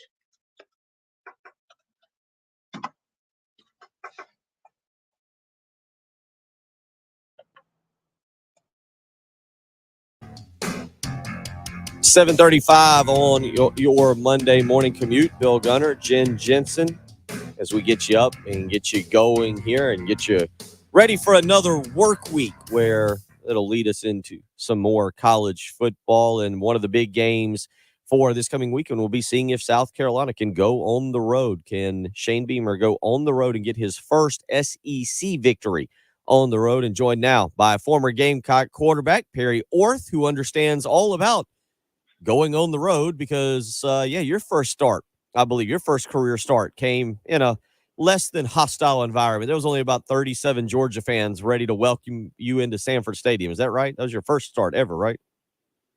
Yeah, that was a great game. I threw for, if you guys remember, 7 touchdowns, no interceptions, about 1,500 yards, and we won, 250-0. Yeah. It was unbelievable. Greatest assembled football game in history. No, but you're right. No, it's always a challenging feat going on the road and winning in this conference. And I tell you, you look back at when I got to South Carolina, it was right when Mark Stoops was hired and Kentucky was reeling as a program. And I tell you now, they are humming. I don't know if you had a chance to watch their game on Saturday, but I mean they tried to lose the game and they almost won. just goes to show you how. I mean, they were on the road at Ole Miss. It goes to show you how difficult it really is to win on the road, and you have to play a great game. And they did not, and Ole Miss beat them. And we can't, when we go up to Lexington on Saturday night, we can't do what Kentucky did when they were at Ole Miss. Let's just ask you what everybody's talking about and get your assessment. People are talking about the offense, the offensive line, the passing game, the run game. All right, South Carolina's played 5 games, 2 against SEC competition, Georgia State, and then Charlotte and South Carolina State. What is Perry Orth's assessment of what he is seeing offensively or what they're trying to accomplish? Well, I think that they've used the last 2 weeks, obviously, to get better. When you start the season, it's always a bit of a challenge to get your offense going just because it's always a little bit behind. But you look at where the direction of the offense and where they're headed. I think that, they've heard so much about we need an identity, and I think that they've made the identity that they're gunning for very obvious the last couple of weeks with how they've run Marshawn Lloyd and the different types of runs and getting the ball out of Rattler's hand quick and kind of being efficient and just moving the ball down the field. You have a couple 50-point games and, you get some confidence. I mean, those are great games to get confidence moving into, obviously a much better game. Now I'll tell you, Kentucky's defense is probably not quite to the level of Georgia, but they're darn near close to it. And night game on the road, those guys are going to be fired up. And golly, for whatever reason, Kentucky has had our friggin' number. It's insane to think about. I mean, I don't know what the actual stat line is, but I want to say, what has it been, like 7 out of the last 8 years they've won, or maybe something even more dramatic than that. But we've got to match their intensity on defense, fly around, and we've got to slow down their running game. I mean, they got that Rodriguez guy back who's an absolute force, and then their QB's a top 15 prospect. So they do some good things. They obviously can be stopped. We're going to have to, from an offensive view, we're going to have to find a way to run the football and be efficient because we can't afford any turnovers if we want to go out there and win. There's a lot of talk about simplifying the offense. You always hear simplifying, and for those of us, I think there's a lot of us that go, okay, well, does that mean you just run 5 plays? You just narrow it down to 2 run plays and 3 pass? When somebody says simplify the offense, Perry, what does that mean for the quarterback, for the offensive line, for everybody?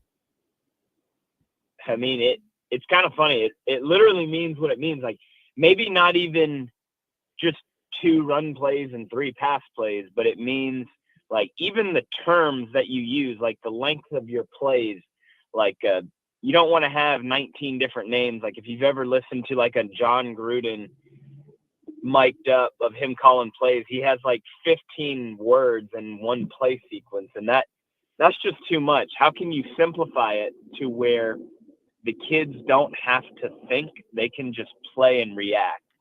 Where you see offenses struggle, and when offensive coordinators put too much in and try to be too cute, kids are sitting there thinking about what to do before their play, or even during the play they're thinking instead of playing, and that's a big thing that you do not want to have as an offense. And I think the last couple of weeks they seem to have kind of found that groove as far as being able to just go and play football. Now it's not, you can do that when it's UNC Charlotte and South Carolina State. But I think at the end of the day, one thing I always say is like, cover 2 is cover 2, regardless if it's Kentucky, the New England Patriots, or, a high school team. The corners still have the flats, the safeties still have the deep halves.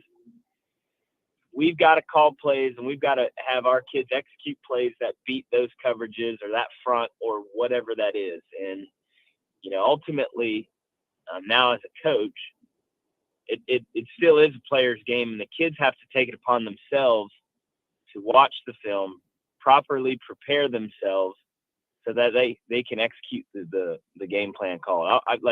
I've heard Coach Beamer say it tons of times in his press conference is like, it's not the plays being called. It's just, we're not executing right now. And, there's a level of coaching that comes into that, but it's also it's a level of accountability on the player. The player ultimately is the one in control and has to take upon themselves to make plays. But, when you talk about simplifying it, there are ways that you can condense play names. There are ways that you can, run the same play out of different formations. You can motion, you can do different things that make the defense look like you're running 19 different things, but you're actually just running your same old plays. One of the things that I think is interesting that I personally like is I guess you want to call it the look at me offense, where you get to the line of scrimmage, you set up. I thought Spurrier was great at it, Perry, because Spurrier could diagnose a defense. He could get to the line. He could instantly pick out the mismatch, and you were kind of at his mercy. I don't know how well. I don't really remember what exactly Kurt Roper did. If it was he called the play, you got to the line, and you just ran it. But from your standpoint, you saw this more the last 2 weeks where the offense will get to the line of scrimmage and look at Marcus Satterfield. How much is that a help for the offense? How much is it a help for the defense, with the defense even being able to look at the formation, the personnel grouping, and go, okay, we have a better feel here? Give me your thoughts on that kind of what I guess, for lack of a better term, is called the look at me offense. Yeah, I think there are some good things about it. I think that you can catch teams in vulnerable situations when you do that. Now, I'll tell you, at that level, we used to always talk about that if we checked from the sideline, they would check to a different play as well, they as in the defense. So it was almost like we would watch film, watch what other teams would do when they would do like a look back, or a look at me offense, like you're saying, and see what the defense would check to after a team would look back. And then we would try to catch them in something that we were suspecting that they would call, right? We would call basically a dummy play, check the play to the coverage we expected them to change to. Does that make sense? But then if the quarterback checks the play or changes the play from the line, typically the defense won't change, because the defense coordinator doesn't know, is the guy just checking a protection? Is he changing a route? Is he just telling the offensive line? Like, it's a lot harder for a defensive coordinator to see and notify or notice that the QB is actually changing the play versus looking back at the sideline. But I think what you can do is you can actually All right. Was that? Well, we'll discuss that off air. But I tell you what, let's do this. Let's see if we can get him back. Let's hit a break real quick and see if we can get Perry back for just the final few minutes. There is Kentucky or someone cutting our phone lines to make sure we don't get too much great information from Perry Orth. So we will get back to him. Let's hit a break. You're listening to the early game on 107.5 The Game. 107.5 The Game's 15th anniversary rewind. 2009. Michael Jackson dies at the age of 50. The movie Avatar is released. It'll go on to break many box office records. U.S. Airways Flight 1549 is struck by geese, forcing a crash landing on the Hudson River by pilot Sully Sullenberger. All 155 people on board survived. At Carolina, the football team went 7-6 and lost the Papa John's Bowl to UConn. The men's basketball team finished 21-10 in Coach Darren Horn's first year. The women's hoop squad completed Coach Don Staley's first season 10-18. And the baseball team went 40-23 and advanced to the NCAA regionals. Our 15th anniversary celebration on 107.5 The Game is sponsored by Lexington Orthopedics and Sports Medicine, getting you better sooner. On your home of the Gamecocks, 107.5 The Game, and the new 107.5 The Game app. 107.5 The Game traffic from the Shepherd's Glass Traffic Center. Shepherd's Glass, a true reflection of quality. ShepherdsGlass.com. Highway 601 near I-20, still a report of working an earlier accident there. Also, two other accidents, Coon Store Road at Highway 21 and Farrow Road at Park Lane Road. 70 will be our high today. Trying into the sun will continue to be peeking out. It'll be mostly sunny tomorrow, 72 for the high, 76 on Wednesday. Going to have some chilly starts, though. And tomorrow, our overnight low tonight is 48 degrees. Right now, it is 61 at 107.5 The Game. Sponsored by Capital Palmetto Builders. Uh-oh, that little leak could be a big problem. Capital Palmetto Builders has 22 years of experience in roofing repairs and maintenance. We're HAG certified, insured, and offering free inspections. Go to capitalpalmettobuilders.com and see why real professionals make all the difference. Life matters. What if you went to bed and didn't wake up for 10 days? It happened to millions of Europeans in 1582. Well, sort of. It had to do with the calendar they lived by, instituted centuries earlier by Julius Caesar. The Julian calendar was fairly accurate, off only by 11 minutes a year, but it happened every year for 1,628 years. As a result, the spring equinox occurred in the winter months. Pope Gregory's experts prepared a new calendar, but to make it work, 10 days had to be lost. Folks went to bed on October 4th and woke up to October 15th. Citizens rioted, fearing their lifespan had been shortened. With time, things calmed down and folks accepted the Gregorian calendar we use today, complete with leap year. I guess they eventually remembered the Bible teaches us to number our days so we can live life with wisdom. This is Stephen Chitty. Remember, life matters, and so do you. Go to clcolumbia.com for in-person and live streaming service times. Zerorez Carpet and Air Duct Cleaning, the most trusted and reviewed cleaning company in town. Take advantage of their fall sale going on now. Get 3 rooms of carpet clean for only $119 when you mention me, Bill Gunner at 107.5 The Game. Easily schedule your cleaning online at zerorezcolumbia.com. During the Stone Age, early man inhabited caves. Because building a 3-story, 5-bedroom McMansion would have kept him from watching football, hunting, and beer with the boys. Today, McMansions are built for us. Nature's little critters, however, well, no one's building for them, which only makes the cracks in your foundation all the more appealing. Do you have issues with your foundation and need expert advice? Contact the experts at Canty Foundation Specialists by visiting CantyCanFixIt.com.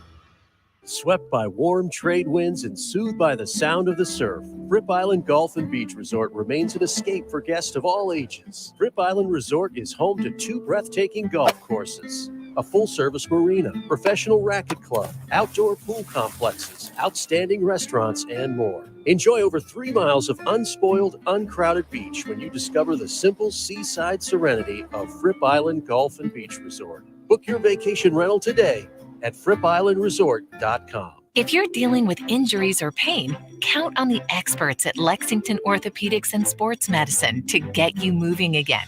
Our highly specialized physicians offer comprehensive care for patients at 5 convenient locations throughout the Midlands.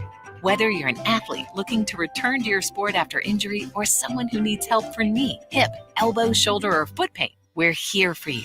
Our expert team can get you better sooner. Visit lexmed.com/ortho to learn more. How does a car repair shop last in business for over 50 years like Sudduth Automotive? By providing affordable, reliable, and honest auto repair. But if you ask them, they'll tell you it's their loyal customers who come back time and time again to entrust them with their car repairs. Well-trained technicians, service packages, and monthly specials. Isn't it time you became a customer? Call or come by at 1410 North Millwood Avenue or make an appointment at SudduthAuto.com. Cliff had a project he had to get done. He was in a hurry because the game was coming on. He put on his shoes, he put on his socks. Then out the door he went to install a mailbox. He was forgetting something he couldn't quite recall. Then it hit him. I have to make a call. He ran in the house, he grabbed his phone. He quickly dialed 811. His lines are marked so he can dig without flaw. It was fast, free, and easy, and it was also the law. Sponsored by South Carolina 811. Aired by SCBA in this station. Broadcasting live from the Herndon Chevrolet Studios. This is 107.5 The Game. Stop by or shop online today and see why Herndon Chevrolet makes you smile. The Early Game With Bill Gunter and Jen Jensen. on your home of the Gamecocks. The Early Game, 107.5 The Game.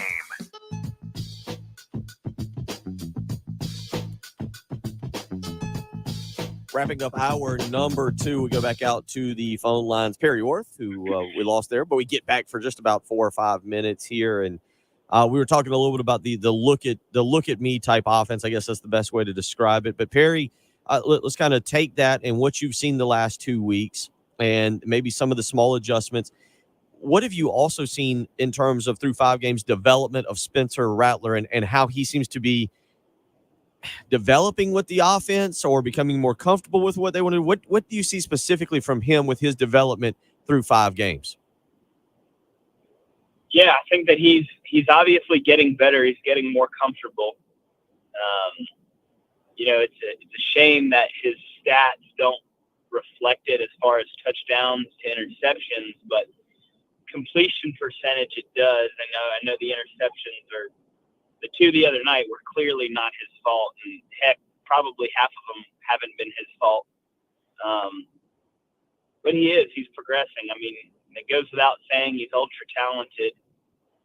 He seems like he's got a great presence about him within the huddle, and the guys really respond to him well. You can just tell by the body language of the offense.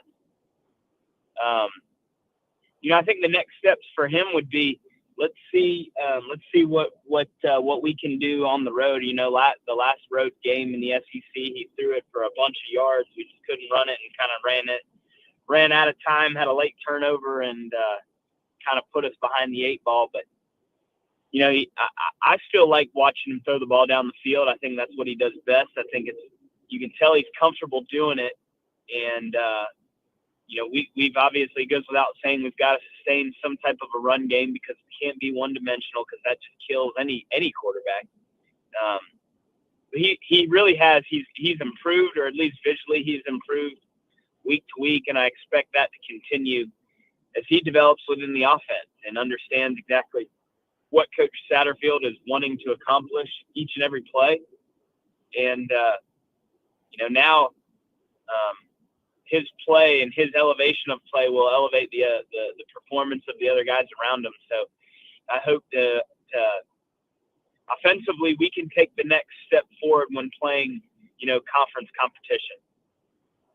Real quick, got about a minute and a half left with you. One thing that I've said that I think is a sure bet this weekend is that the way Kentucky plays and the way South Carolina plays is that Kentucky will win time of possession. As a player and now as a coach, how big is that time of possession stat for you? Obviously, if it's out of control, like say 42 minutes to 18, that's one thing. But if you're talking like a 10-minute difference, 14-minute difference, how big is that time of possession stat for you, especially with this football team that you're watching right now? But typically, when you're ruling the time of possession in a game, I personally look more for possessions than time of possession. But typically, when you've got a heavier time of possession, you're running the ball better. Your offense is staying on the field longer. You're limiting their possession, so it does kind of work one and the same. But I mean, there's no secret, guys, that running the football is enormous to the success of any team, regardless of the level that they play at, because it provides balance, it provides stability, and then it ultimately, when you can impose your will on another team by lining up and running the ball,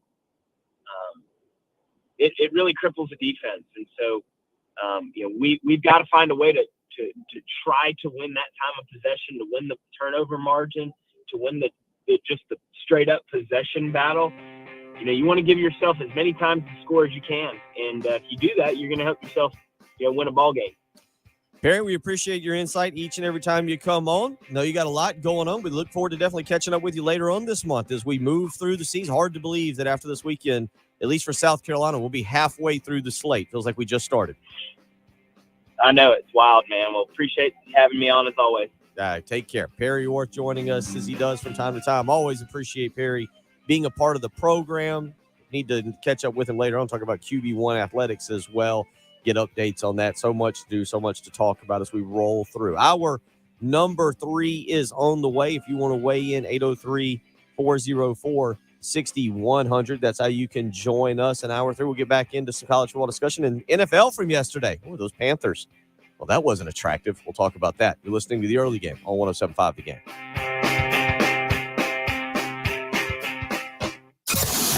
Celebrating our 15th anniversary, Columbia's Sports Talk Station, sponsored by Lexington Orthopedics and Sports Medicine. WNKT-FM, Eastover, Columbia. 107.5 The Game. A Cumulus Media station. Hey, South Carolina. Scott here from Traditions with good news if you're in the market for an engagement ring or for diamond jewelry, because we have the largest selection you'll see anywhere in the Southeast. And whether you're in the market for a traditional mined diamond or for one of these amazing new lab-grown diamonds, we've got you covered. Because whether you're buying mined or lab, you'll be happy to know that at Traditions, we guarantee the trade-in value of both kinds of diamonds at our store. So if the day comes where you want an even bigger diamond, we'll be happy to give you full value you paid for your original when you trade it in. Even better, we have over 1,000 diamond rings in stock, so you'll get to try on pretty much every style imaginable. And if you still don't see exactly the right design, we'll be glad to custom make it for you. And yes, we have interest-free financing for qualified buyers. So come see us and get the ring of your dreams with a diamond of your choice, only at Traditions Fine Jewelers, South Carolina's diamond superstore and customization destination, on Sunset in Lexington and at the Fountain in Sand Hills, where the Midland. Hey, if you've got a hole in your roof or you need a whole new roof, you need to call Mid-State Roofing, 356-1919. For nearly a quarter of a century, Mid-State Roofing has established its reputation as the leader in the roofing industry. Whether it's above your head or at your feet, perhaps a leaky foundation, 356-1919 is the number to call for all your roofing and waterproofing needs. The quality and craftsmanship of a Mid-State roofing system are tops in the industry, especially commercial and industrial roofing systems. If you own or you're in charge of a large building, warehouse, or industrial facility, then you're in charge of that roof. And at some point, a roof is going to need some attention. So the number to call for advice, service, results, and a commitment to customer satisfaction is 356-1919. See all that Midstate has to offer when you click on midstateroofing.com. Tell them, Midstate twins. If you have a leak, let Midstate Roofing take a peek. 356-1919, Midstate. The demand for your used car is at an all-time high, and it's never been worth more. Herndon Chevrolet needs your trade. We'll buy your car, even if you don't buy ours. And to prove it, we're willing to beat any written offer by $500. That's right. We'll beat any written offer by $500. Visit Herndon Chevrolet today. Herndon Chevrolet, Herndon makes you wanna smile. Smile. 803-630-592. More details. This view was worth a hike. Right? And it's a good way to stay on top of my health. Yes, I'm Cologuard, a prescription colon cancer screening option for people 45 plus at average risk. Have you screened for colon cancer? Not yet. Don't wait. It's more treatable when caught in early stages. Tell me more. Cologuard is non-invasive and it's used at home. It detects altered DNA in your stool to find 92% of colon cancers. 92%? Yep, even those in early stages. This was seen in a clinical study with patients 50 and older. Any positive result should be followed by a diagnostic colonoscopy. False positive and negative results may occur. Cologuard is not a replacement for colonoscopy in high-risk patients. Do not use if you have had adenomas, have inflammatory bowel disease and certain hereditary syndromes, or a personal or family history of colon cancer. Most insured patients pay $0. Ask your provider or an online prescriber if Cologuard is right for you, or visit Cologuard.com. I'm in. What we're talking about on 107.5 The Game. Sponsored by Love Chevrolet, your trusted family-owned dealership since 1961. Love Chevy, I-26 at Harbison and at lovechevy.com. Find new roads. It's time for your chance to win $100 and qualify for the $25,000 grand prize in our $25,000 signing bonus contest. Just text the following national keyword to 95819. Your national keyword to text is change. CHANGE. Change. Like I have a lot of change in my pocket. CHANGE. Change. There you go. Text that national keyword to 95819. Standard text messaging rates may apply. Please don't text and drive. The $25,000 signing bonus contest on 107.5 The Game. The early game with Bill Gunter. So we have Bill doing some housekeeping right now. Pretty fantastic. I'm like a little to the left, a little to the left, a little to the right, up a little bit more. And Jen Jensen. Decorating the studio at 6:37 in the morning. You're listening to Bill Gunter and Jen Jensen. If you're watching on the live stream, you're seeing us entertain ourselves by trying to move a flag around and get it stuck to the wall, and that led to. But then the right goes down a little bit. It's like you gotta get it level. On your home of the Gamecocks. You're not gonna believe this. 107.5 He killed 16 Czechoslovakians. Guy was an interior decorator. The Game.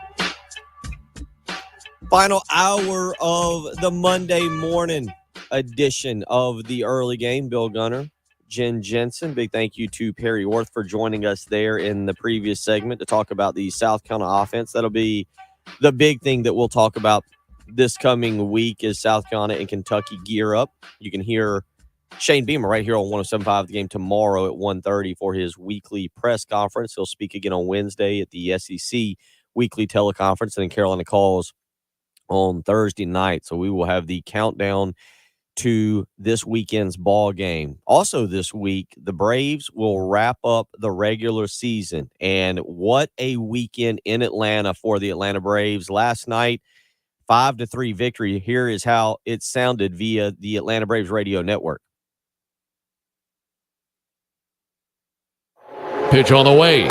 Fly ball to right field. Acuna going back. Acuna is there. He's got it!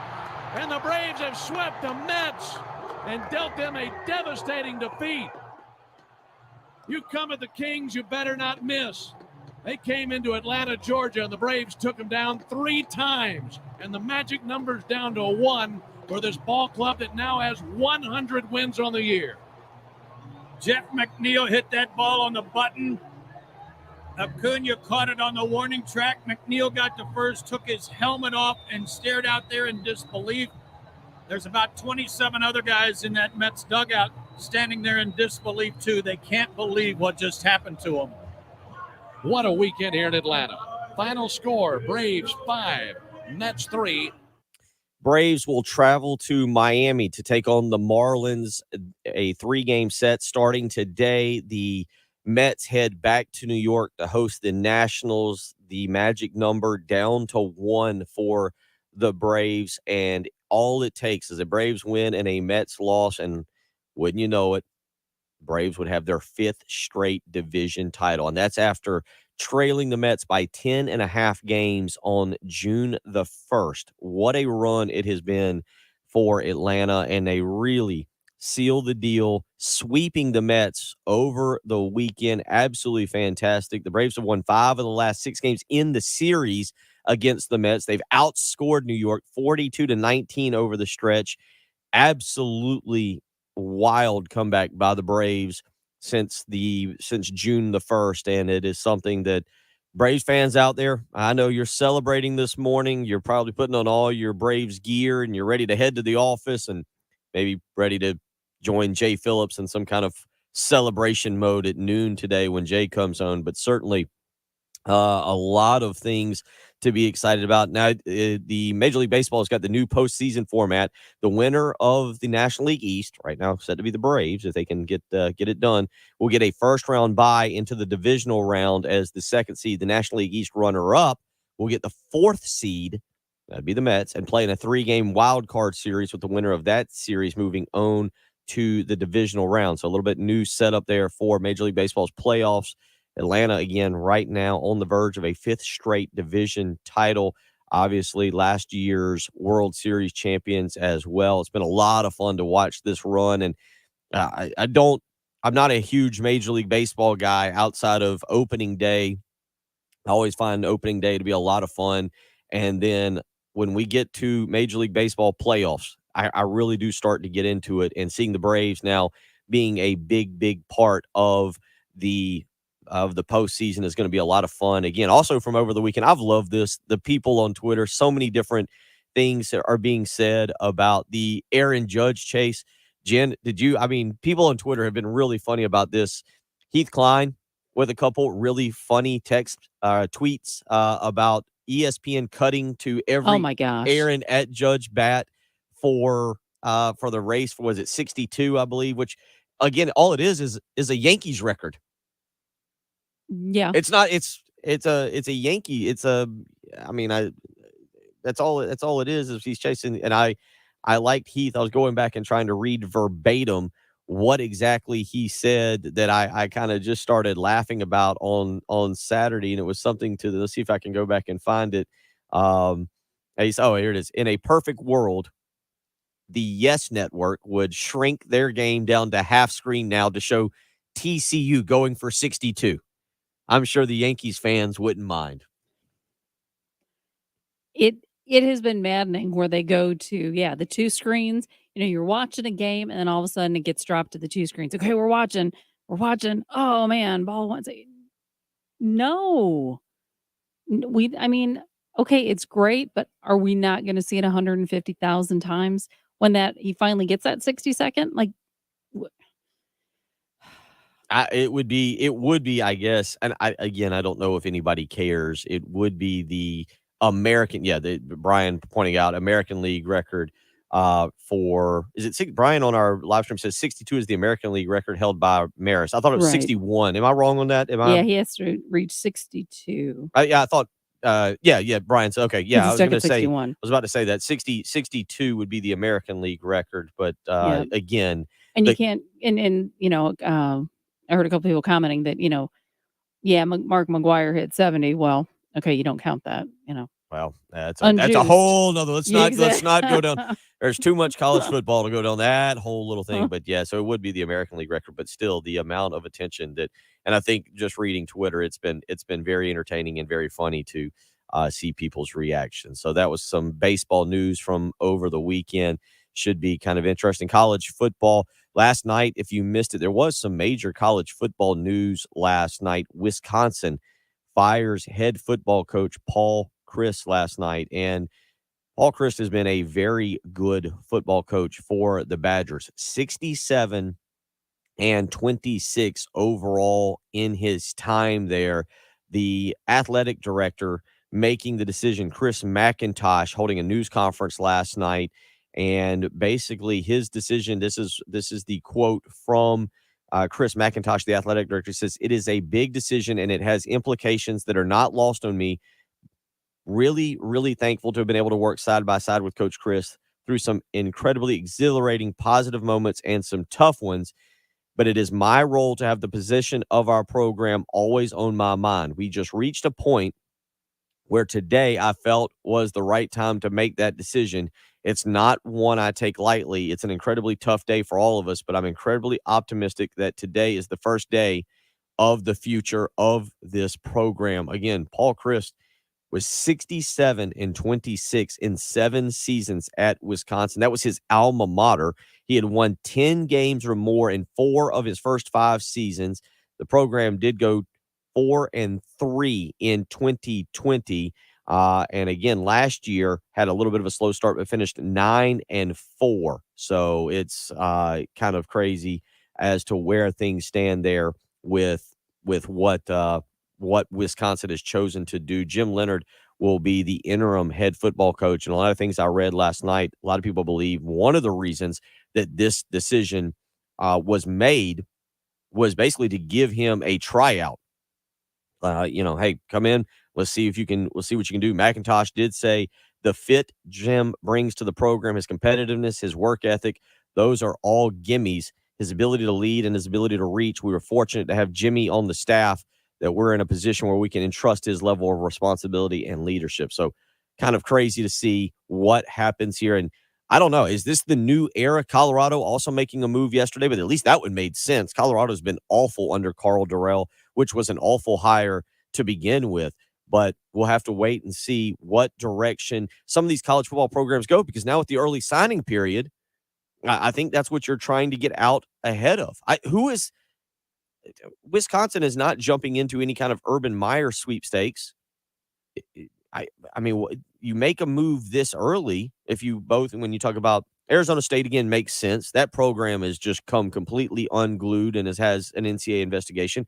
Colorado is absolutely awful. Georgia Tech did win this weekend. They beat Pittsburgh, but Georgia Tech's program was absolutely ridiculous in terms of what they've become. But that was a really difficult rebuild.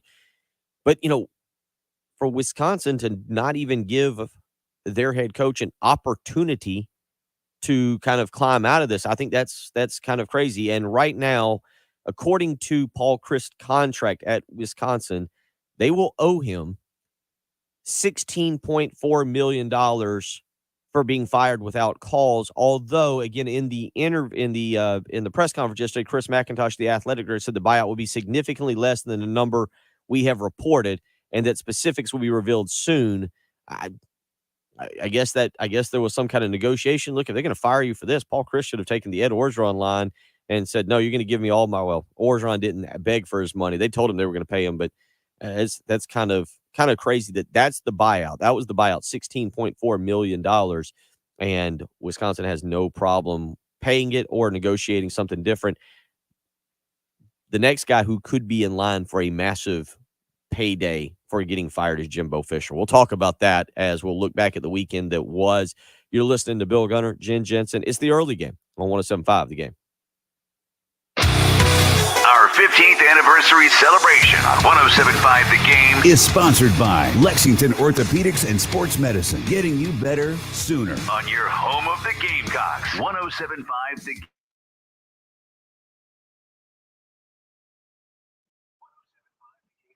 Yeah, Jim, I apologize. You must have misheard me correctly. That's what I meant, that the Braves just need to win or the Mets have to have a loss, either one. Yeah, Braves win and or a Mets loss, either one. All they got to do. So, what time is it? I didn't even look at the schedule for tonight. I mean, I'm assuming both are 7:05 games.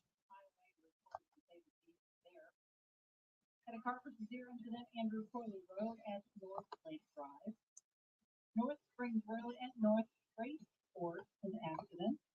And so working earlier. 6:40 for the Braves tonight. 7:10 for the Mets. 6:40 and 7:10. Yeah, 6:40. I'm looking at ESPN. I'm guessing the Braves are on regional. Y'all were talking about the television stations. YouTube. That's the one thing I don't like about YouTube TV is they don't have whatever it is now, Bally. I don't have that's honestly the worst thing about YouTube TV. I love YouTube TV, but they don't have the regional Brave stations. This actually doesn't tell me any of the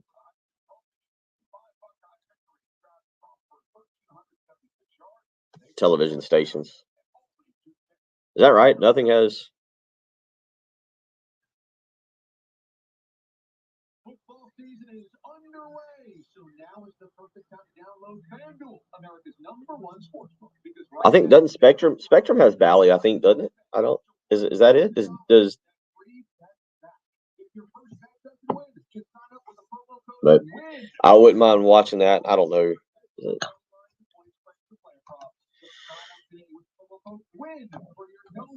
Let's go back to, I always use on Twitter, Awful Announcing always has a breakdown of how you can watch everything today. Let's see. Here we go. Viewer picks. Yeah, it does drive me crazy that YouTube TV does not have Bally's.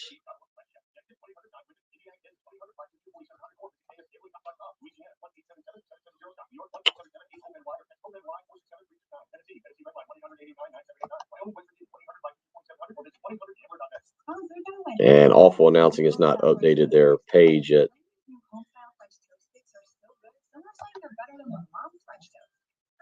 Crispy on the outside, perfectly fluffy on the inside, perfectly perfect in every way. Try Wendy's new home-style French toast sticks today and see if they're better than your mom's. There's nothing like hearing the songs you love on local radio with no subscriptions and no monthly fees. But there's a new bill in Congress that could stop the music. If passed, this bill would tax your local radio station simply to play the music. I have to see what else is on tonight. I was telling Jen that last night I did crock pot pork chops. Big crock pot weekend. Big crock pot weekend. And we also did some I tell you what, I really actually made some really good chicken wings in the air fryer on Saturday too. It was a very good cooking weekend for me overall. Kind of very successful. I have to figure out if I'm gonna cook something tonight.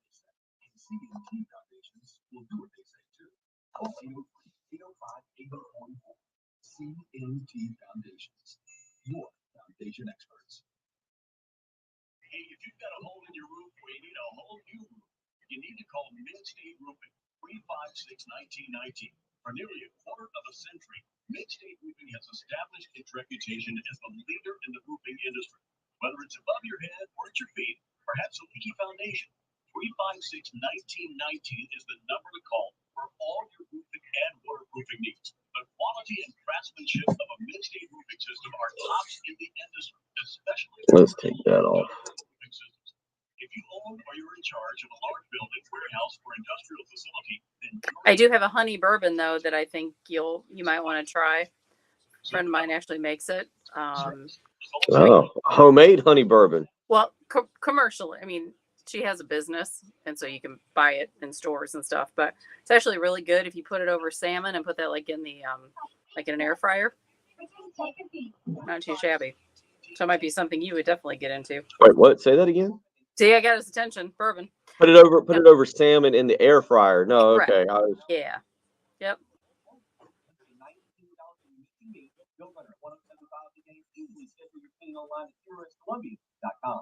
Broadcasting live from the Herndon Of Adam's Apple. This is 1075 The Game. Stop by, shop online. Now, Larry, it's a doctor in, not a doctor. Makes you smile.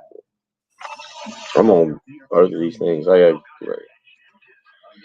a doctor and a chef. Yeah, I could be a doctor. Doctor in. Well, for the amount of years put in, yeah. Yeah.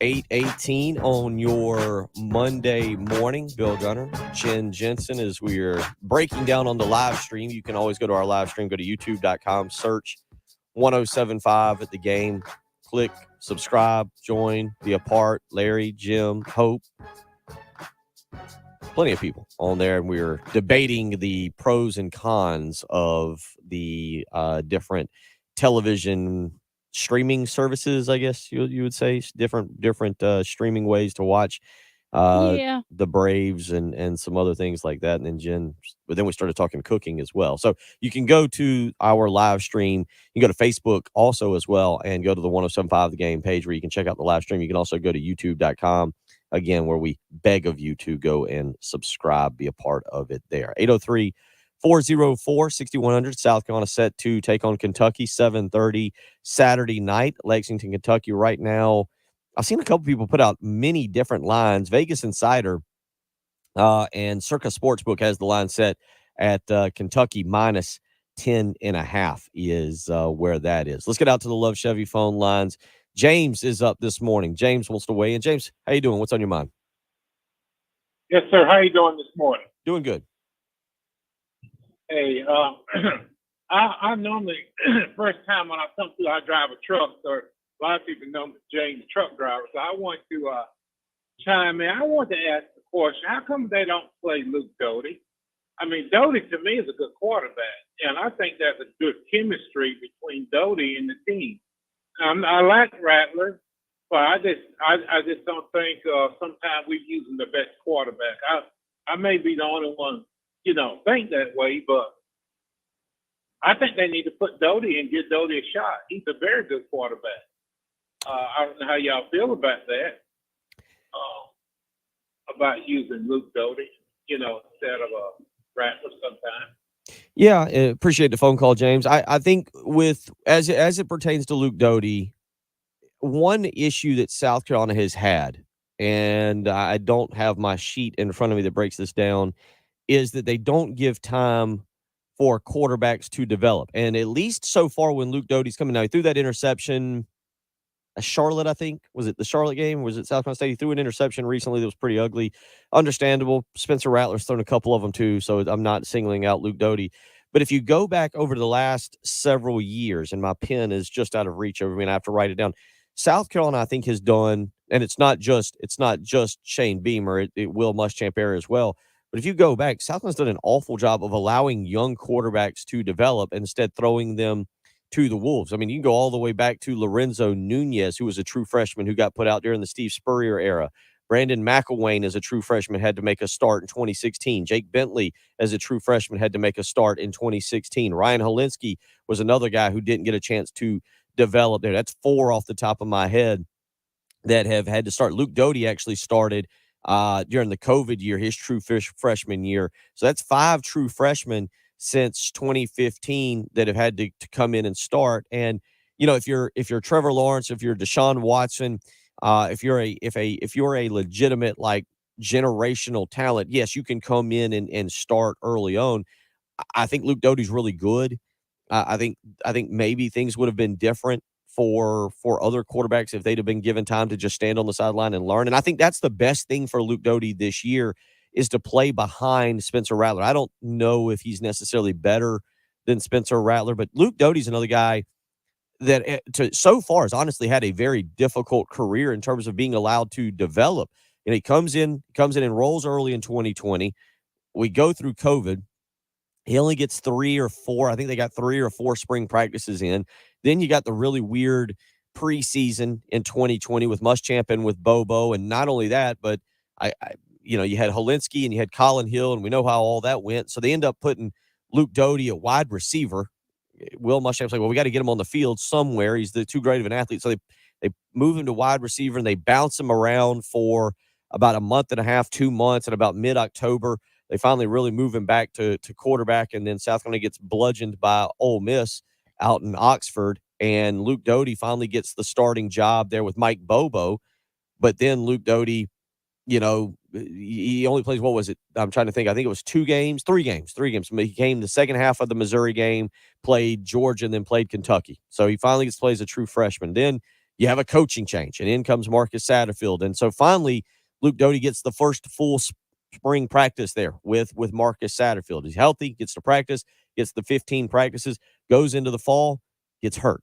And he was never healthy last year. Now, this is the first time Luke Doty's truly been allowed to be healthy. And right now you're not putting the pressure on him of having to go out. I think that's the best thing for him. And you look down the line at Colton Gauthier, Braden Davis, Tanner Bailey, guys like that who are allowed to learn college football and not have to go out there and prep. We've talked with Perry Orth about that before. It's difficult. I think some guy, Jameis Winston, who right now looks like he has made Jimbo Fisher's career. If it wasn't for Jameis Winston, who knows? Jimbo Fisher might be doing sports talk radio somewhere on his own. Jameis Winston redshirted for a year and then took that job over. He was given a year to develop. I know this is not the best professional case, but Johnny Manziel, who went on to win the Heisman as a redshirt freshman, again, was given that year to develop. There are certainly some quarterbacks who can come in as true freshmen. Sam Howell is a good example of that. Although I don't know exactly what you would label as his. I don't know if you would label his development after his freshman year as all that great, but it is something where I personally think South Carolina needs to allow some of these young guys to kind of have a chance to learn the game and develop without the pressure of having to go out and play right away. And that's why I think this is one of the best things for Luke Doty is being able to sit behind Spencer Rattler and develop on the practice field and then be ready to go and challenge for that starting job next year. 803-404-6100. Appreciate the phone call, James. Back out to the Love Chevy phone lines. Mike wants to weigh in this morning. Mike, how you doing? What's on your mind? Mr. Gunner? Yes. How you doing, sir? Good. Hey, I want to give a shout out to Mr. Jensen. Jennifer Jensen would let me get this call in, man, because I'm actually in Texas right now, but I think Miss Jensen would let me get this call in, bro. Okay. And I should be getting more credit than this, Bill. I mean, you're not fawning at my feet. I don't understand. All right, we'll let him talk. Jennifer Jensen is like a OG, man. Like I'm telling you, man, she's the truth, bro. And it was like, man, I just want to know. I mean, no offense, man, to Karen Joyner, but like, he should have transferred a long time ago. I don't know why DK Joyner didn't transfer. You know what I'm saying? And it's like, if you listen to Paul Feinbaum's show and Gunner, y'all can go the same rate. They get really raw on that show, man. Like, they get into really real issues. And it's like, this show could really be more transparent, you know what I'm saying? And it's like, it just seems like, I mean, Beamer, he's not showing me anything, man. He's just not showing me anything. He's just kind of being, to me, he's a puppet player, you know. He's a great personality, but he's not coaching well. And I think it's going to go downhill from here. You know, he got to break it and talk on thing because, you know, Buddy Pugh, you know, it's SBS, but it's going to go downhill from this point on. I told people he's going to be next Brad Scott. What do you think about that? I can't see him going. They're not going any.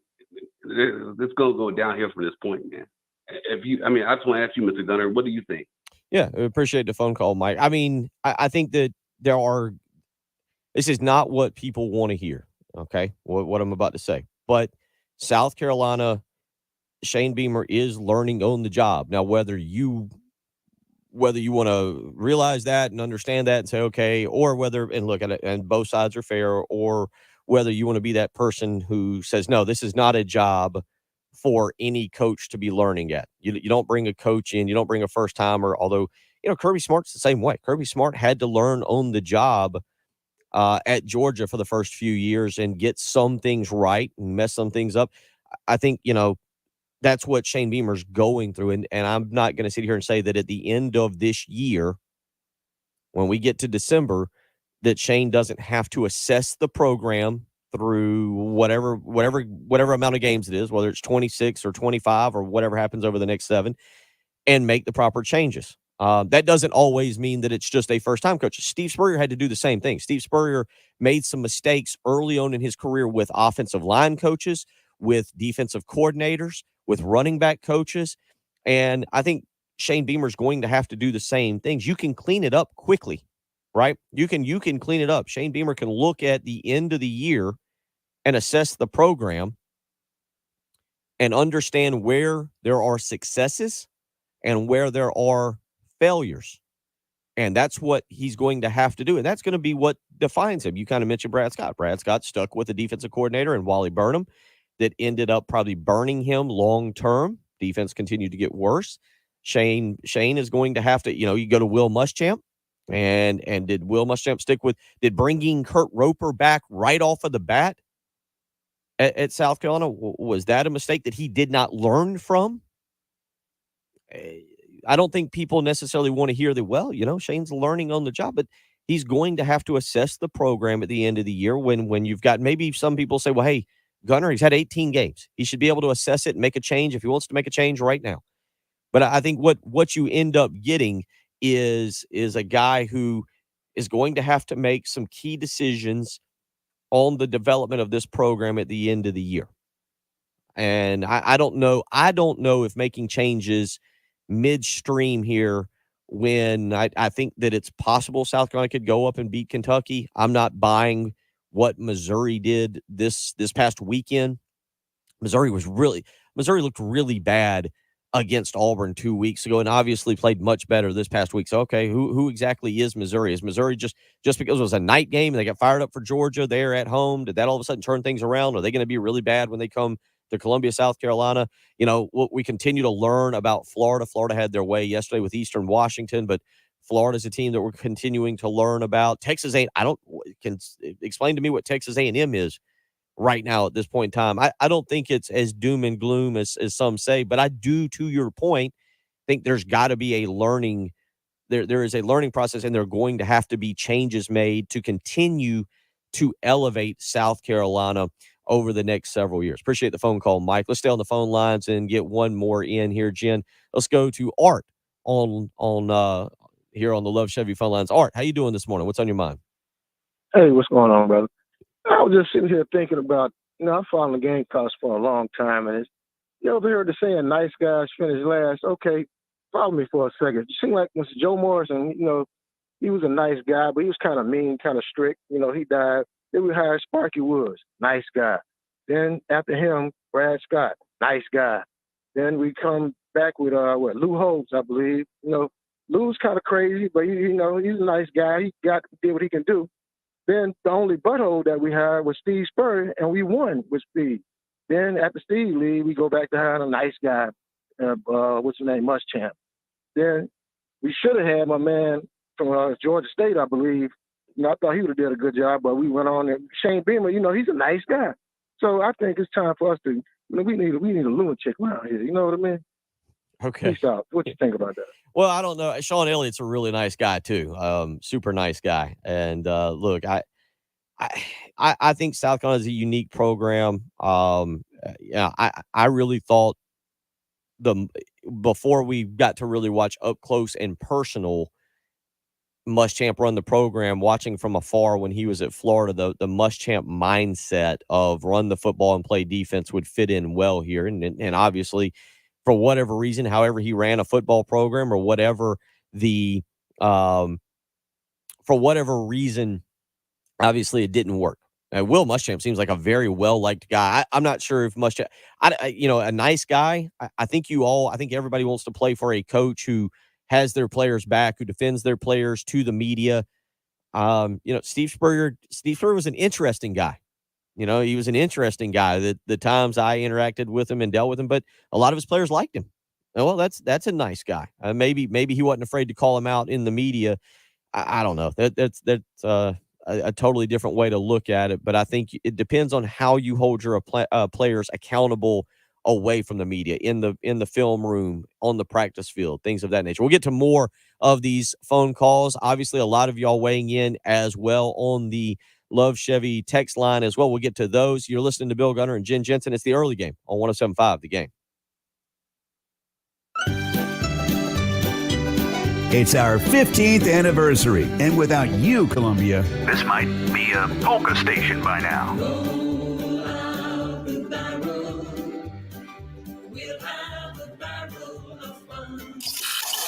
our 15th anniversary celebration is sponsored by Lexington Orthopedics and Sports Medicine, getting you better.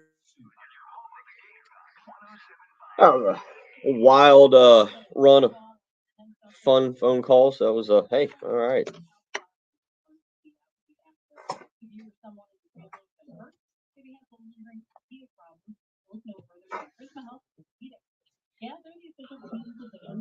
Oh goodness. That was interesting. For the most comprehensive orthopedic group in the region.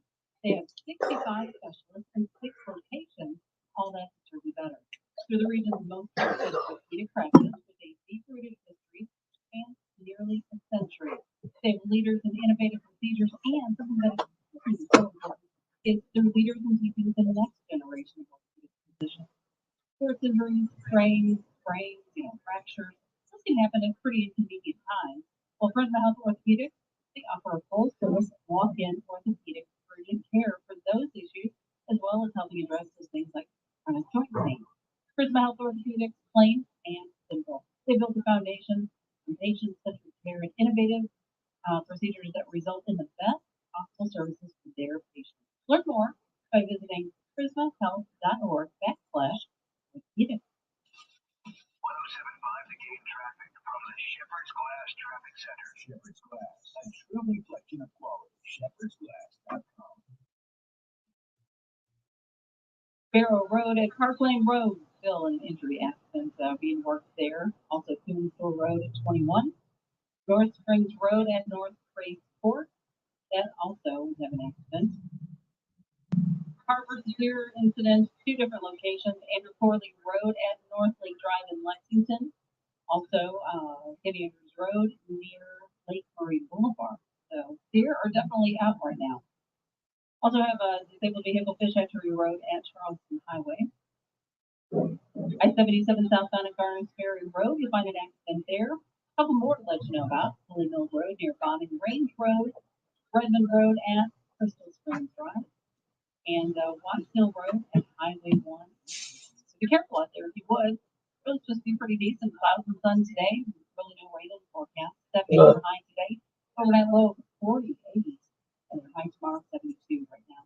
175 again. Did you know State Credit Union now offers the same services big banks offer? Services like online account applications, mobile banking, remote check deposit, person-to-person transfers, electronic signatures, and more, all with better interest rates and lower fees than the big banks. Check them out today and see why over 400 people per month are joining State Credit Union. Visit them online at scscu.com. That's scscu.com. Equal housing lender, federally insured by the NCUA. It's 34th, 107.5 The Game with our buddy Adam Banks from Sound Images. Okay, Adam, We all know 7 News is an events company, but you're more than that, aren't you? We are a commercial audiovisual installation company. And what does that mean? That means that we can come into your place of business. We can help you assess what you have, what you need, where you want to go. We're really big on video conferencing systems. The text message. Maybe it's just the last two callers. Yeah, definitely the last two callers. Yeah, and the next one wants to talk about Beamer a little bit too. I mean, nobody's really being critical of him. Just it's owned at a 107.5 game. But again, it takes time to develop a program. Yeah, I don't. Yeah.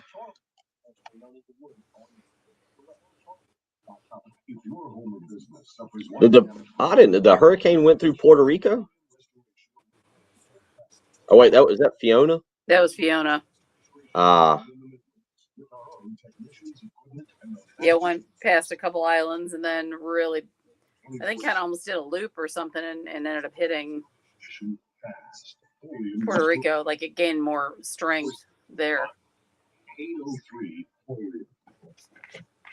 Because I think it went into Puerto Rico like a 4. Oh, that's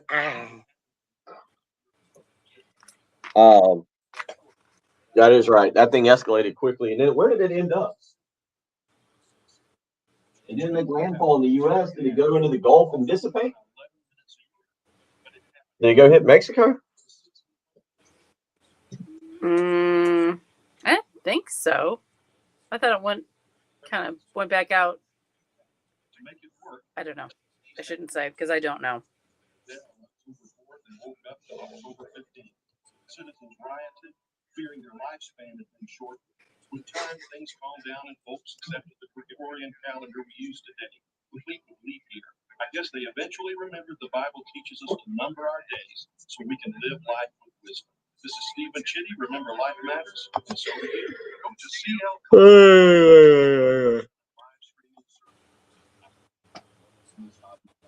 I wasn't sure where the previous guy was with the first call when he started talking about being transparent. I wasn't, and I watched Feinbaum on Friday for a reason. There was a reason I ended up tuning in.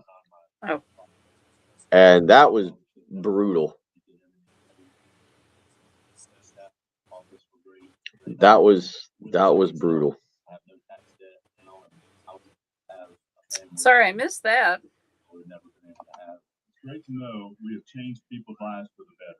Hi, this is local attorney John Exton with the Exton Law Firm. For over a decade, our office has been dedicated to helping hardworking individuals and businesses solve tax problems for good.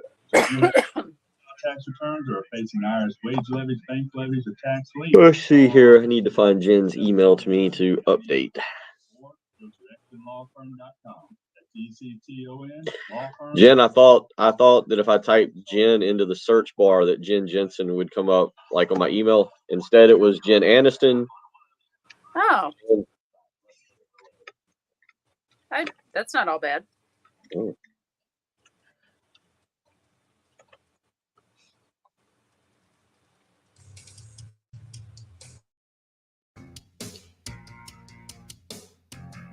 $8:40, about 15 minutes here left in the program. Tomorrow morning, we had a little audible today.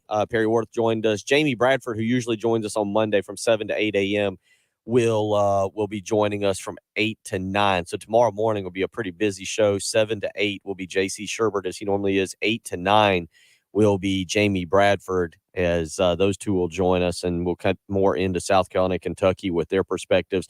Wednesday morning, Brad Crawford will join us at 6:15 a.m. So right out of the box there, we'll get to Brad early in the morning. Head coach Tony Annan of the soccer program will join us as he does each and every week. They've got a massive game, and it's really unfortunate that the game is going to be played at 7 o'clock on Saturday night at Stone Stadium. Number 3 Marshall will be in town. A huge opportunity for Tony Annan and his team on Saturday night over at Stone Stadium. If you're not going up to Lexington, Kentucky, and you want to go check out some really good soccer, Tony's Ball Club, fantastic over the weekend. They go up, they play in basically the remnants of Hurricane Ian up in Morgantown, West Virginia. They actually moved that game from 7 to 4 p.m. to try and get it in before the rain got there, but the rain still arrived early, and it was what is it? How am I supposed to pronounce it? A Neil draw, I believe, is the proper terminology. Nil.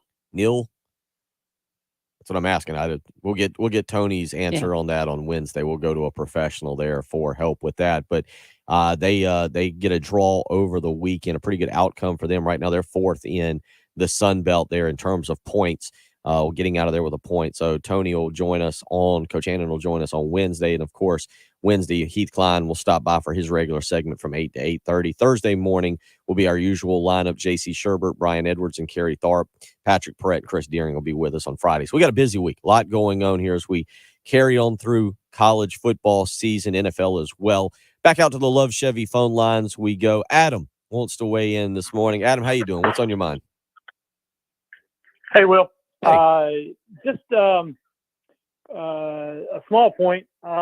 Has anybody ever seen Shane Beamer get mad? And I say that yes, I knew Shane when he was here. Conference. I knew Shane when he was here earlier with Spurrier. Great guy. I thought he was a great hire.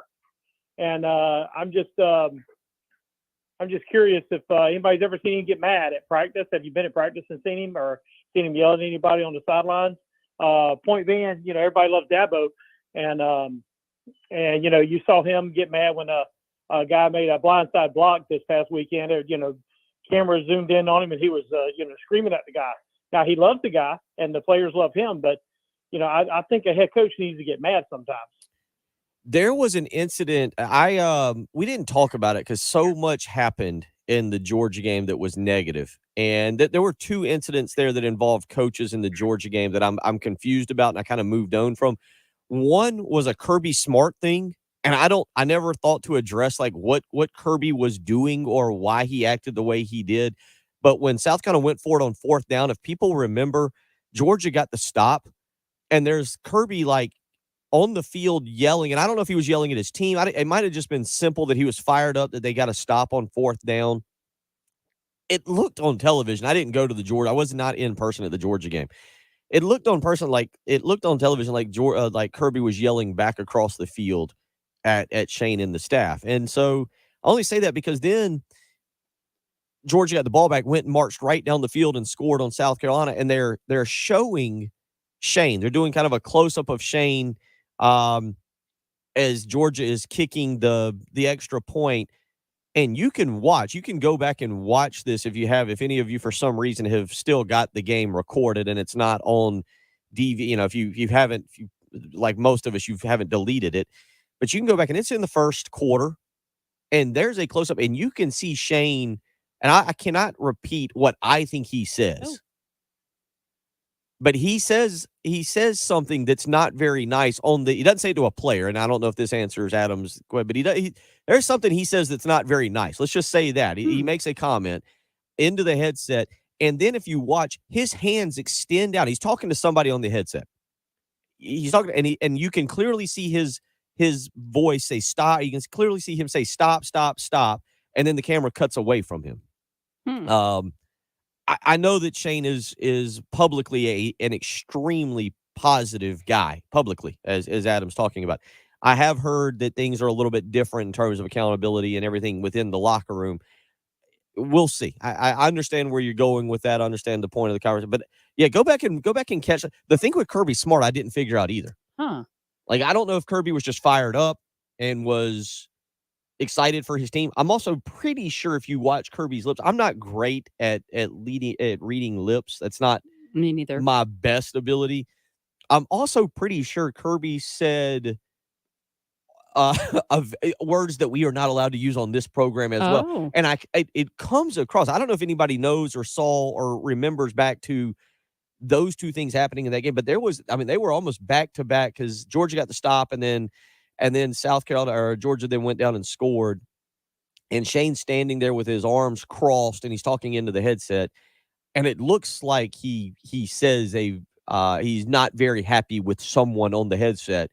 And then it looks like something would happen where either an excuse is, I've seen my father do this to me when I was much younger, where you tell your kids just stop, don't give me that. And that's the way I kind of interpret. If you can go back again, it was in the first quarter. It was early when I thought obviously maybe you were saying they were yelling things to each other, No, like across the way, like your mom's ugly. Oh yeah, well yeah. you know. It's on the headset. I don't know. You go back and watch it, and you can Hmm. figure out maybe for yourself if you want to see that. 803-404-6100. Thank you for the call, Adam. Come back. We will wrap up this morning's edition of the early game. You're listening to 107.5 The Game. The Extra Point with Pearson, Preston, and the guys from Gamecock Central. There you go. Wes, Chris, y'all don't have to go to class tomorrow. Student section attendance just rose even more. Yeah, you would hope so. Preston, you don't have to go to work tomorrow. I mean, you should come here, but campus is closed tomorrow. Yes. Shane Beamer did it. So wait, so what you're telling me is Thursday night football, no class on Friday, combined with weather? Yep. Yeah. Boy. Yeah. Ooh, if I was there. Yeah. College students, please. Be careful. Yes, be careful. Yes. The old man in us says, please be careful. Get the point? The Extra Point. Talked a lot about buying a new heating and air unit, and I'm telling you, there's still continues to be no better time than right now to contact AAA Heating and Air. Give them a phone call, 803-677-1500.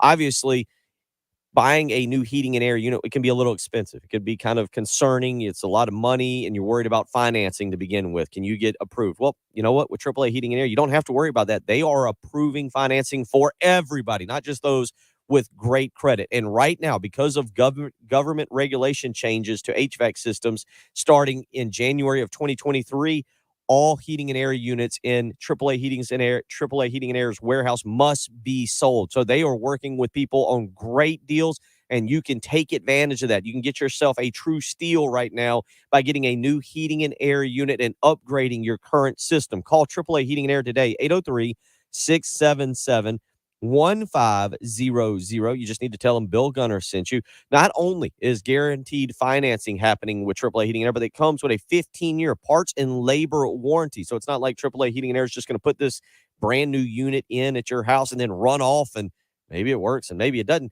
15-year parts and labor warranty. They're sticking with you. They're making sure that that thing continues to take care of you and your family. And that's why AAA Heating and Air is a company I love working with, because they care about my family. It's a family-run business. Roy and Dana Finley, the way they treat their employees, the way they treat their customers, I believe in them. You should contact them and take advantage of these great deals going on right now. 803-677-1500. Again, they're cleaning out their warehouse to make room for these new regulated systems that they have to start selling in January, and no deals will be turned down.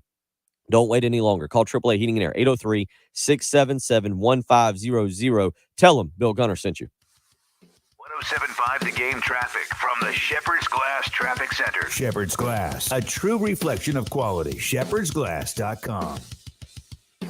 Just a reminder, it is dry outside right now, so I'm not sure what's going on out there, but hopefully things get a little bit better here shortly on the highways. Sparrow Road at Park Lane Road, Coon Store Road at Highway 21, North Springs Road at North Trace Court. Those accidents all, I can't even say it. Hello, my name is Bill Gunter. All of those accidents are in progress and hopefully in the stages of getting cleared up. We all have a car versus deer incident, Andrew Corley Road at North Lake Drive. And we have another accident to let you know about, Watts Hill Road at Highway 1. Another car versus deer, St. Andrews Road at Lake Murray Boulevard. More accidents, Kelly Mill Road at Bombing Range Road, Redmond Road at Crystal Springs Drive. So be careful out there if you would, please. And your forecast looking pretty nice. No rain in the forecast for a couple days. Clouds and sun today, 70 for the high. Your overnight low of 48. So we'll have a chillier start to your morning tomorrow, but then get up to 72. Right now, 61 at 107.5 The Game. Sponsored by Capital Palmetto Builders. Uh-oh. That little leak could be a big problem. Capital Palmetto Builders has 22 years of experience in roofing repairs and... Yeah. I don't know about a raw edition. It's probably wouldn't go well. Well, that'd be the time that we would be doing like the different like stretching maneuvers, or be trying out different exercise things, or recipes. It could get interesting. Try different TikTok it could get interesting is the proper terminology to put that. Mm-hmm. Yeah. Try a few TikTok challenges. Few TikTok challenges. Esther, yeah, we hadn't messed with the old TikTok of late.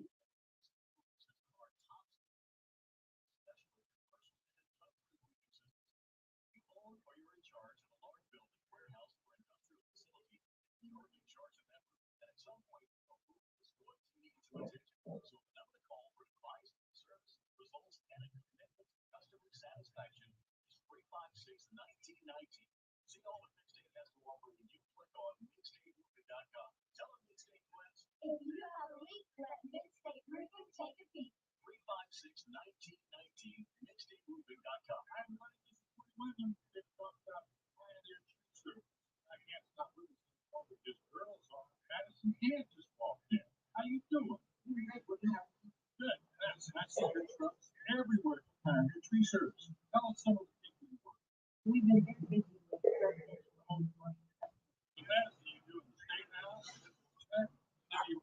Yeah, we actually had some of that. The bar episodes. It probably, yeah.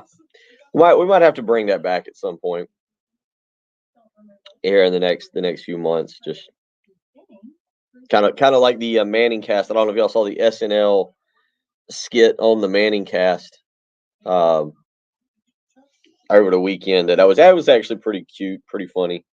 The cold open. I didn't realize John Hamm was. I've never watched Mad Men. I never got into Mad Men. I didn't realize that's where John Hamm really got his start, so to speak.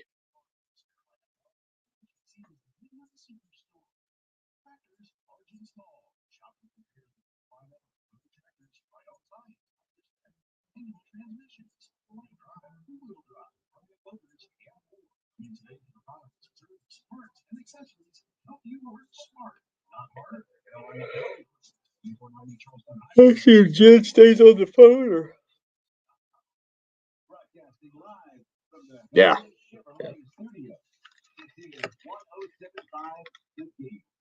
Stop by, shop online today, and see why Herndon Chevrolet makes you smile.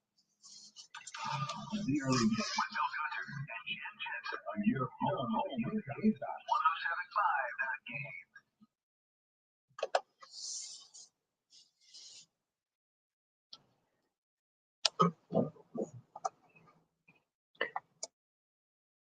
Of the program, Bill Gunner, Jen Jensen, as we carry along. A couple of you just weighing in. Let me get to some of these real quick here. Matt saying, are guys really calling for Shane Beamer to be fired?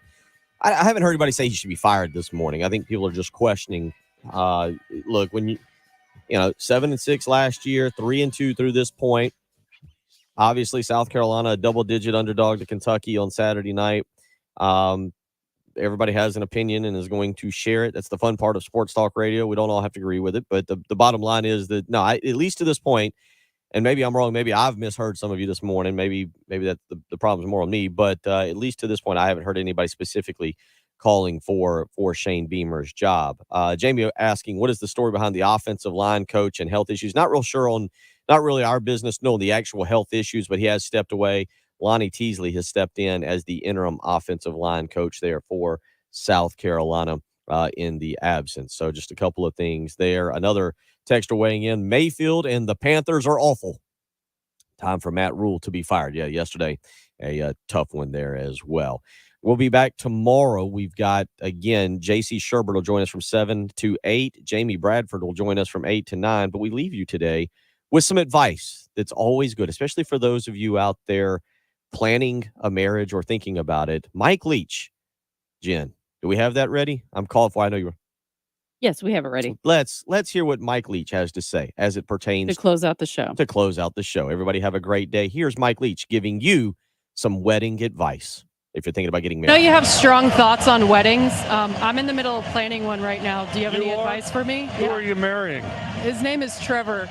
Okay, yeah, well, I'll have to you set up a meeting and I'll talk to him. Okay, so where's Trevor from? He's from Florida. What does Trevor do for a living? He works in sports as well, covers football. He does what? He covers football as well. Really? Well, I don't know. We'll keep a close eye on it, but whatever you and Trevor decide, I would kind of keep it on the down low, which you failed to do that. Trevor was probably planning to, but you didn't. So go ahead and don't say anything else about it. But as soon as the season's over, or even an off week, go elope. Trust me on that. Go elope. Because basically every female in the family is going to terrorize you guys until it's over. Once it's over, I mean, they'll be upset for a few days, but it'll be over. And then, you cruise along, have a happy marriage, have a happy life. I'll pass along the message. Thanks, Coach. Congrats on the win. Trevor, unless he's with live local radio. 107.5 The